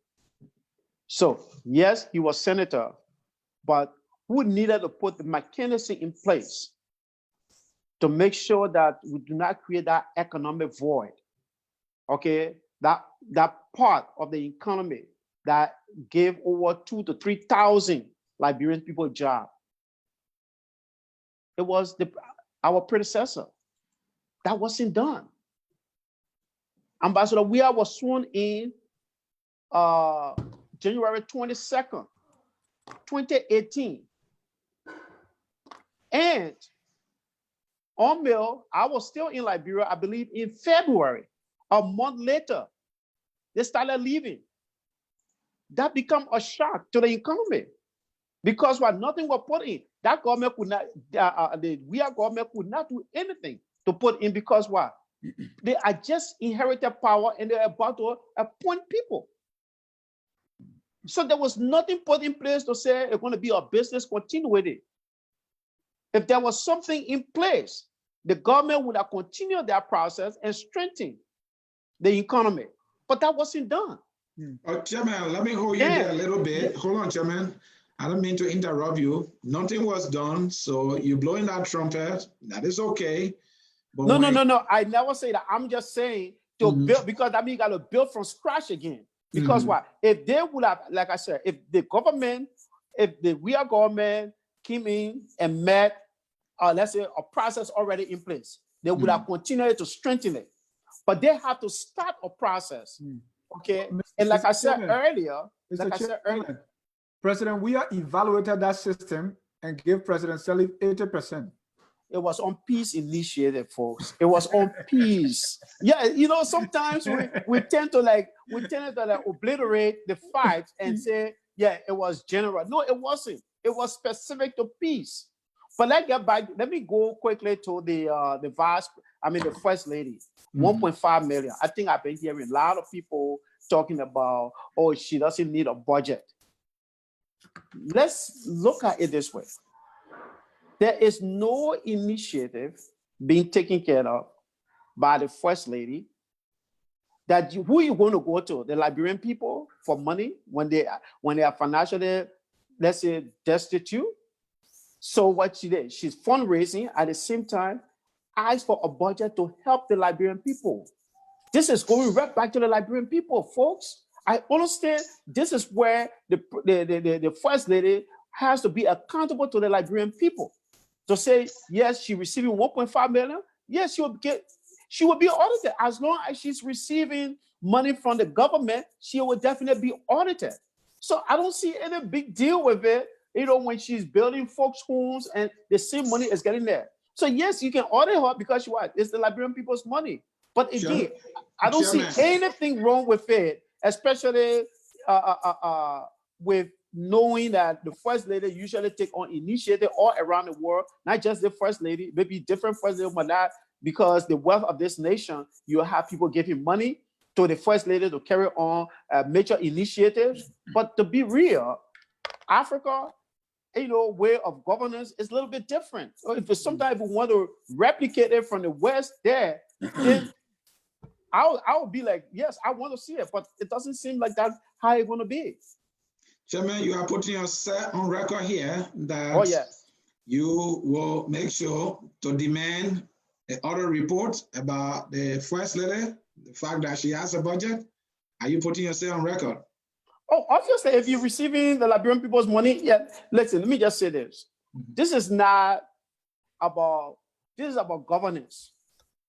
I agree. Okay, this is about governance. And the Ministry of Finance made it transparent that the office of the Vice President, you know, has received or have been allotted $1.5 million. That's something that all the Liberian people are aware of.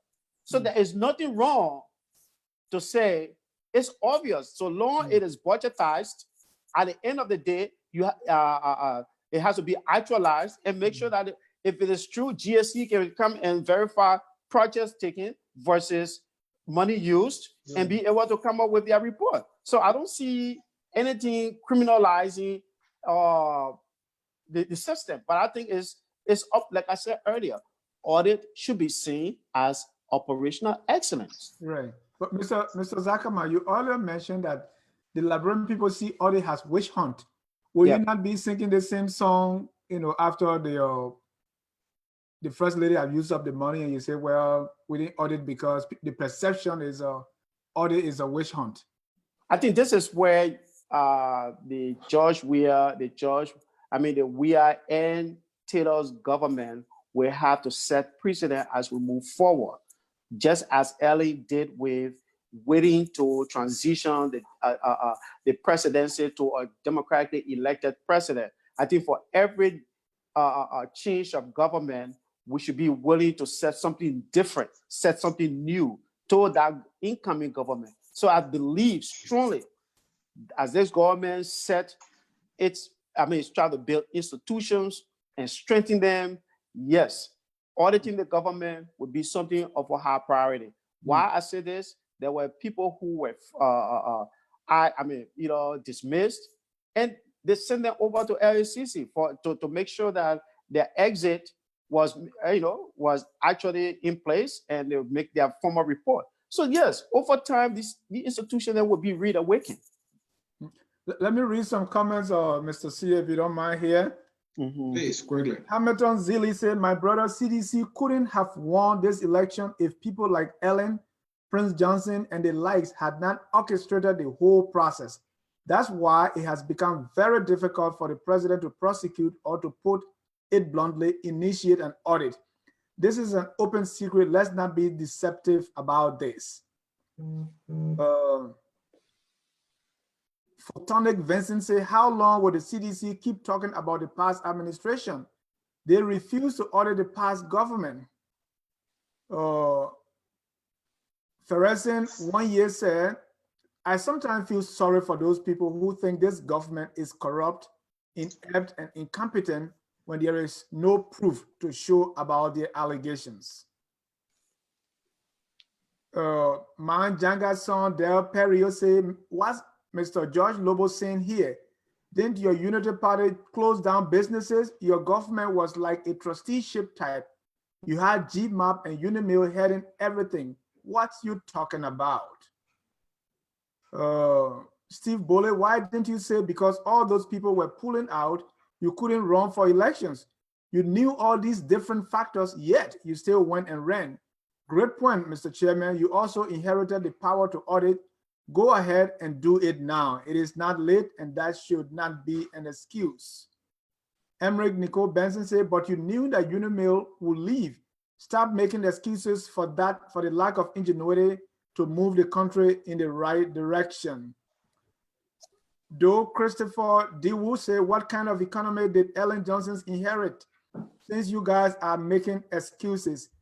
And then the last one here, Mr. George Lobo, this caller is lying. The Ellen government reconstructed the hydro. All the major roads in the country were constructed by Ellen, so stop lying. The running water project was part of the $257 million grant secured by the UP government in 2015. I challenged Chairman Zakama to name 130 miles road this CDC government have managed to secure funding for, and have signed an agreement with any major construction company to build in Liberia. Those are some comments from Facebook. Mr. Zakama, you heard them. Yeah, let me just say that, we have a lot of variety of information coming up, different opinion. I just want to say that everything that people say, they are all part of fueling our democracy. And differences of opinion, we just have to respect our people. One thing I can take from all of what people said, they were issue-based. It was not insulting Mr. Zakama or insulting the president. I think in that context, we pretty much can all work together to make sure that we focus on what affects our country. And I just want to say that, look, when I talk about Ellen Johnson government, I'm not necessarily trying to shift blame or to kind of obscure how CDC government's work or policy that they are implementing. I'm only trying to let people know what, when opposition say, George Weah. Look, folks, I do not believe, as a former leader of my community and wherever I have led, I still have this concept in me. I don't like to inherit something that is all perfect or all good. I like to come in when there's problem, because when I'm leaving, I want to leave some landmark project so that people remember. And that has been my track record all along. From the Liberian a community here. There was no office space or what have you set up. We came in on the corporate doyen and I was chairman of the board. We did that. When I served as national president for the Lofa Association, for the first time, we're able to secure land. We're able to go to Lofa County, carry doctors and lawyers. For the first time, the chairman himself, along with a team, to go to Lofa County to celebrate the July 26th and to provide black votes. That's something that had never been done in our organization. Yes, there was other major initiatives taken by previous government, administration. Same thing with CDC. When I came in for the first time, even Ambassador Weah gave me an award for taking good number of seditions to to carry on voter registration and to boost up the morale. And we went there and did our part. That was also record breaking. So I'm just saying that we all, as Liberians, individually, if we all can kind of look at identify our strength and contribute to our country in different aspects or facets of it, we can move our country forward. If you have problem with the government because you want to open a business, I'm here. Contact me, or the ambassador is right here. I'm not saying I'm representing the government. Maybe I have friends or partisans that I can talk to and say, look, I don't want it to be me introducing the poor. I want for this institution to work. Let the institution work, because I don't like referencing people. Recommending people, oh, you know what, I get my friend come in, please do his paperwork. I want to test the system. Let the system treats you like any other Liberian. Thank you. Thank you. Again, folks, in cyberspace, this is Focus on Liberia. My name is Anthony Sear, co-hosting with Mr. Dennis Jah. We have Mr. Arthur Zakama, chairman of CDC-USA, and we have been discussing the CDC Then, the CDC Now, and the politics of the day. Mr. Zakama is chairman emeritus, by the way, of CDC-USA. Chairman, we are almost at the end, but I can't let you go with this political bitter ball for you to swallow. The president came to office and he started building mansions, and everybody's saying, why did you do that? Are you one of those who say, Mr. President, why did you do that? Well, let me just say it this way. You see, the president building mansions, I would say that it bothers a lot of Liberians. And for me, it brought some question in my mind whether it was timely.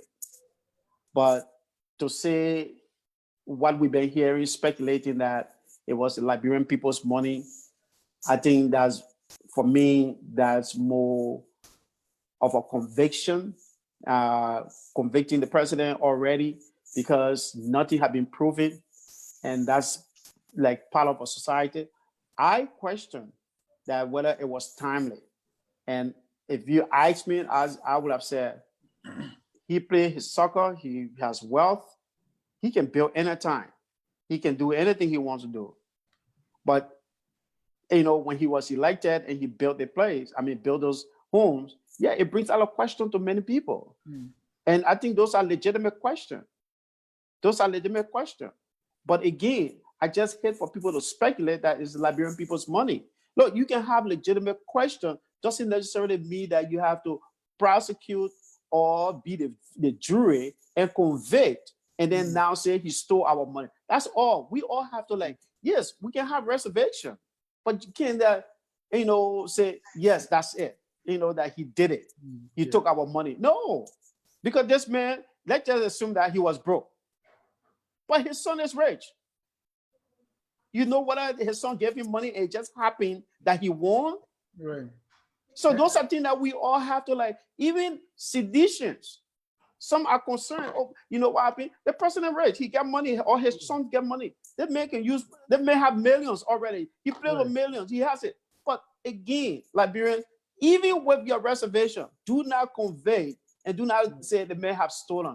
I think to me, those are things that really, really polarizing our society. Right. Thank you. Mr. Zakama, I was just about to say to you, Mr. Jah, that's why I love bitter ball. When you chew and you drink water, it tastes sweet. What do you think? Yes. It's a very good question. But Mr. Zakama, it could also be that because these people, maybe he makes the way they speculate about his salary, And I mean, if you're president of Liberia and you make maybe 500,000 or 200,000, I mean, that's enough money for you to build houses, even though you can't really justify that salary in Liberia.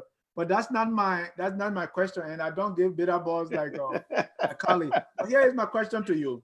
Yeah, please. Everywhere we hear that there were some seditions that people often make reference to, like you, Mr. Zakama, like Okay. Mr. Alva Togba, that Mr. Joe Jackson, that these were prominent seditions, like Charles Koji, but they are not working. So I see a lot of sympathy for you, for Mr. Alva Togba, for Mr. Kroji, for Mr. Joe Jackson going around.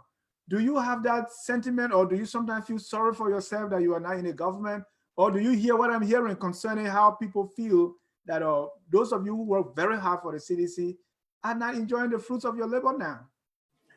Well, I think you just paraphrasing what you call disenchanted sedition earlier, right? You didn't name yourself as being disenchanted. Yeah, but let me just say this. I mean, good question. I think one thing that I do know is that as an institution, we wanted to inherit power, and the Liberian people finally gave it to us. But one thing that we have at the governance level, that serve as a guiding rail of the Republic of Liberia, which is the Constitution, empowers the president to appoint at his will and pleasure. No, Mr. Zakama, we're not going to let you there. This will and pleasure thing we hear, a lot of people are feeling sorry for you. But let me just say this. Let me just say this today. Mm-hmm. I have over 20 plus years of administrative and IT experience. Yeah. I can work anywhere. So I don't want for people to feel for me. No, I don't. I really don't. I feel that I'm open and ready to serve my country. If the president believes that I can serve in his government or in any capacity, I will be willing to serve. So why is it that you and Mr. Togba and the rest of the folks are not in the government? And I have no control on how the president thinks. That's all I'm saying. Nope. I'm only saying that all of the people that you mentioned, I believe individually who have their own reason, but I'm only saying that based on the Constitution, which you guys have been hearing as a refrain, I'm just saying to you that, yes, you cannot, it's not like the party is different. Now, we're just a ruling party now. The president drives the policy for his for the government. And if he chooses at the right time, remember there are a lot of configuration. We have a coalition. And we have collaborating parties. And none of these people that came in, presenting the Bible to us and leaving. Because politics is interest. So all of these people that came in with their interest. Even the Prince Johnson that you guys talking about came with his interest. And so obviously you have to stratify these people, and that has the possibility of those that in the diaspora that play a vital role in CDC being the winning party to be on the side. But I think that the reconciliation that is about to take place next week going to bring a different change in what we're going to be seeing forward. I'm hoping that it brings something much more fruitful for all Liberians and seditious, because this is their party, and if everything goes wrong, they're going to be held responsible. Mr. Chairman, I feel that you were kind of reminiscing the question, but I will not push you further. Sometimes it's going to be diplomatic, and I will take that. Mr. Gosh. Why would you say diplomatic? Why would you say diplomatic? I mean, you are telling me, am I hearing it? Yes, I'm hearing it. I'll quickly, before you get to Mr. Jad, I went for a family reunion. This gentleman was introduced as one of my brother's neighbors. I'm just telling you of everything that really got to me, because I went for family reunion. My goal was to celebrate with my family, my mother, my brothers, and their children and what have you. And this gentleman that was introduced in Florida came and sat down near me and turned around and called. He said, chairman emeritus, and I was wondering where he knew me from. And again, it was about, my man, what they did to you, I don't like it. I'm like, I'm not really here to talk about it. So I just want to let Mr. Jai know, yes, I have been hearing it over and over. And really, sometimes it's embarrassing to me when I go for a family reunion as well. Fair question, fair answer that. We will take that and we'll leave it there.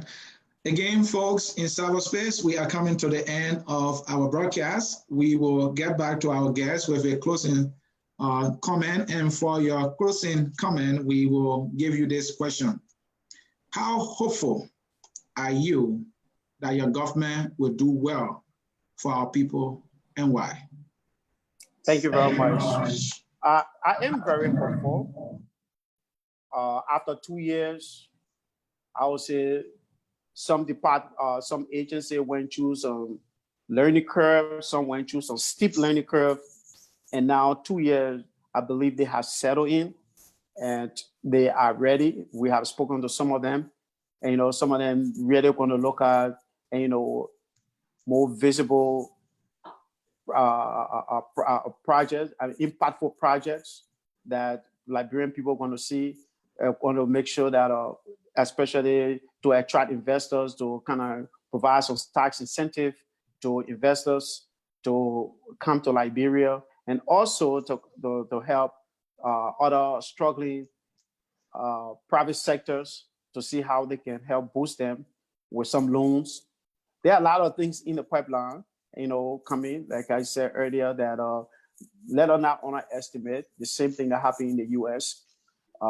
When we had a great recession. The government invested billions of dollars in infrastructure, renovating schools, making sure that these schools catch up with the new technology. The same thing, we might not be able to build those kind of infrastructure, but once we start investing in our hospitals and schools, our electrical grid, the water and sewer system, there'll be more jobs created in there. And at the same time, to create an environment for the private sector to see how we can infuse that other sector to make sure that Liberians can really take advantage of, in the agriculture sector, for example. We got a new agriculture minister. Let's try to utilize our land. Let's try to work with them to see areas that we can specialize in. If you have expertise in agriculture. Okay, some of us here too, thinking about how we can go back to Lofa and Nimba to see how we can start, carry some machine there to help invest in other areas. We want to encourage Liberians to think about that. If you experience any bottleneck in terms of people wanting to get money from you, beginning with the registration all the way, those are things that you need to bring out. Don't hide names. Bring it out, because what? The president, he's just a human being with two eyes. He's not there, hundreds of miles away. So I want to encourage all of you people to really make things transparent. When people have problems, if they think that they can't be heard, let them use this medium to speak to the government. What they experience, like the gentleman from California. Don't hide names. Look at the sector, the area that you experience a problem, so that at least we put it on record to be able, so that the president can hold it accountable. But if nobody identifies these people, yeah. Sorry for the interruption. We have a caller on the line. He said he's been trying. These are our people, so we just want to give him one. No problem. Yeah, it's Saturday. We just want to give him 1 minute. Okay. Call out your name and where you calling from. Yeah, this is Ben Sandy. I'm calling from Charlotte. Can you speak a little louder? I know Ben. Can you hear me? Yes, go ahead. This is Ben Sandy. I'm calling from Charlotte. Ben, welcome to Focus on Liberia. You have the chairman. You have the ears of the chairman. Yes. And I think let me greet Chairman Zakama. He's one of the fine sons of Liberia. Someone who I have a huge, and I mean I say it with all humility. Someone who I respect highly. He's a man of character, a man of integrity. Somebody who I believe Liberia is we're lucky to have as a country. And I just wanted to say something. I know I listened to him and I can understand and I feel and I understand all of what he's saying, because I know this is something Like I always say, I have many friends in the CDC, people who, in fact, as a matter of fact, I will say something here publicly that a lot of people don't know. Right after the runoff, right after when we came from court, one of the very first calls that I got from the CDC came from Chairman Zakama. And you know, it was one of mutual respect, one of him calling to say, listen, you guys have gone through the court process. Now I think it's important that we come together as the opposition. And Chairman Zakama knows exactly what I told him privately. And you know, I told him that I was committed to making sure that we saw an opposition victory. Everybody knows that it's public record that I did support the CDC. But I just wanted to say that publicly because what I do, that leads me into what I ultimately want to say. And mostly this is a message to President Weah. You still have about, 4 years left? Well, I'd like to say 3 years because the last year of any presidency is purely, if you're on your way out, it's purely you wrapping things up. And if you're going for re-election, it's purely you getting ready for re-election. My message to President Weah is very simple. You have a wealth of a pool of knowledge, a pool of people who you can pick from. Chairman Zakama is one of them. And I think his government is being underserved. I think his government is being underserved by the level. There are a lot of incompetent people. I mean, I know Chairman Zakama may not want to say it, but I mean, I have the freedom to say it. But I will hope and pray that sometime. And maybe if it's not, you know, maybe I know everybody say, well, everybody don't have to work in government, but the truth of the matter is when you have a situation where there is a lack of competence because that is something that is also killing this government, you want to tap into the pool of knowledge and a pool of expertise that you have. And Zakama is one of those people. There's a whole list of them. There's a whole list of them. And I think if President Weah looks this way, looks a little deeper, he may not be having some of the issues that he's having. But I just wanted to go ahead and get on the record to make it very clear that Chairman Zakama is somebody who I respect. I may not agree with everything that he said tonight, everything that he has said, but I will tell you he's a man of character, he's a man of integrity, and I wanted to make that public because a lot of people don't know the level of respect that, you know, they say give a man his flower while he's alive, you know, rather than wait until he's no longer, then we start preaching at his memorial. So, Chairman Zakama, hats off. You know, I look forward to talking to you sometimes in the near future, and we'll pray for our country to do well. Thank you again for the opportunity.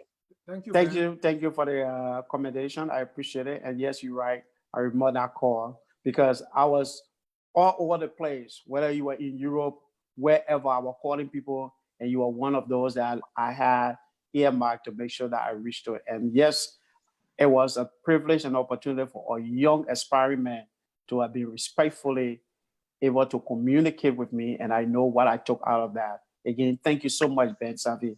It was an opportunity for me as well, knowing that we have people like you that after our generation, you people pretty much ready. I mean, thank you.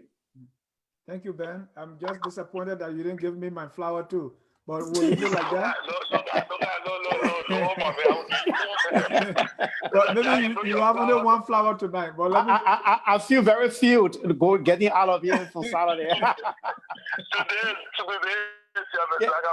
Yeah, that's right. That's right. You know your flowers are blooming. Okay, all right. It's the man still watering my flower, they will come. That's right. Back to you, Mr. Sear. Mr. Oh no, Mr. Zakama, we interrupted you to bring in the man to give you flowers.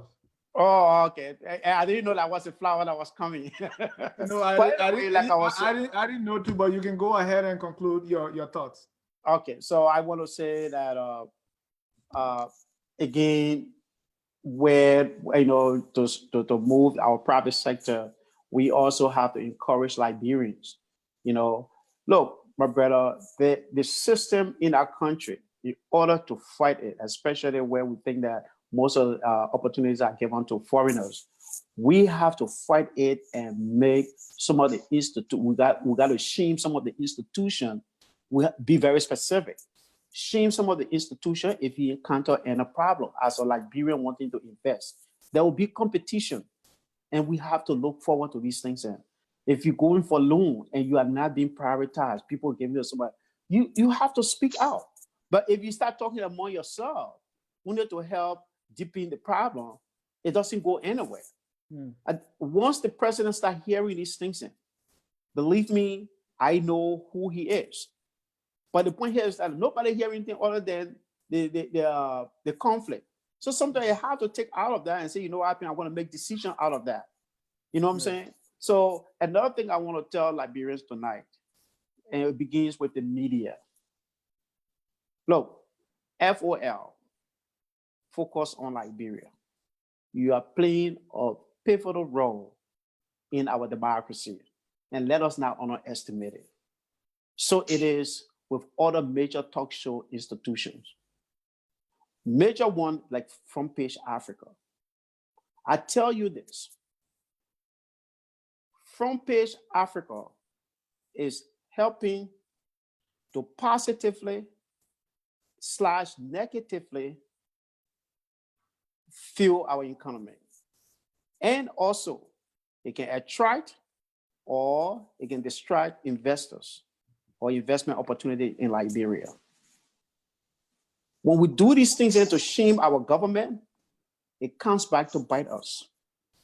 I'll give you a quick example here. Ambassador Weah was supposed to come to Minnesota. Being that I had an opportunity working with the Federal Reserve, I met with the Federal Reserve president for him to meet with the president and see how best they can build that bilateral relationship to help CBL. The president, Neil Kachkari, told me that he was not going to be available, but he introduced his principal deputy, Ron Feldman, at the Federal Reserve Bank of Minneapolis. Ron Feldman asked his secretary to work with me and Abdullah Katamba. But I bring this story out to you people to let you know how the media is very powerful. But when Front Page Africa published a story, a negative story about the president, how the president was limited of traveling here and there, I did not read that newspaper. I did not read it online. How did I get the link? I got it from the people. They forwarded it to me through Skype. The first question was, is the president still coming to Minneapolis? I said, let me check with Abdullah Katamba. In less than 5 seconds, the woman sent me the link of Front Page Africa. So folks, what you do here is not just among us as Liberians. It goes to the international community. So if you think you're shaming Ambassador Weah, you're shaming your whole country. I'm not saying that we cannot argue, we cannot fight, but let us try to, I'm sorry. Trying to make us guilty. No, Mr. Zakama, this bothered me. I want to ask you this last question, and I know my co-host is not going to be happy with me because he was closing the broadcast, but something happened. You are from Lofa, where, because right now our politics is very polarized, and most of the time the link with ethnic group and politics have become more pronounced, where Mr. Joseph M. Boakai is so attached to Lofa and the vice versa, and then the president has been so much linked to southeastern Liberia, not just a tribe, but in the entire southeastern Liberia. But you come out, I mean, you are not supporting Joseph Boakai. So talk to me on this whole thing of tribalism in the Liberian politics in the context of George Weah appointing all crew or Southeasterners and all Lofa people being for Joe Boakai. Yeah, you know, let me just say that the Civil War really helped to kind of divide us more. Yes. And let us not underestimate what the Civil War did to us. It's like everybody is looking for that leadership in that tribe to fall on. And only the leaders can really, from top to bottom, discourage that. We as Liberians, like you, me, the Ben Sandy, the Henry Costa, the George Weah, and others, can blindly hire Liberians based on qualification and not based on tribe, that's the only way we'll move forward. I can tell anybody that. Thank you. All right. Chairman, we want to say thank you for honoring our invitation. We want to encourage you that this should not be your last time. I think you have a lot to give to all of us, and we will more than be happy to have you sometime in the future to talk about our country. That's the only country we have, despite us or some of us holding other passports. We cannot cut ourselves off. That country is ours and ours only to protect and to build. So thank you for coming. We appreciate you coming to focus on Liberia. Yeah, focus on Liberia. We educate, we elevate, and we promote all things Liberia. Mr. Jai, it's over to you. Liberia people!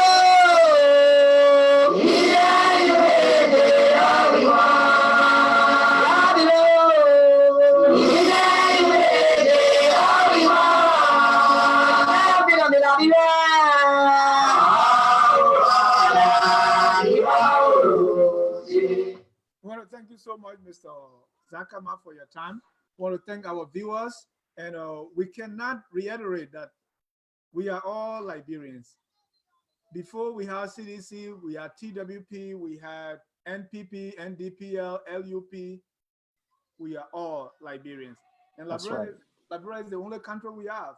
If we want to make Liberia like the United States or Australia, it requires each and every one of us. Our politics so polarized that we have become what I refer to as political cults.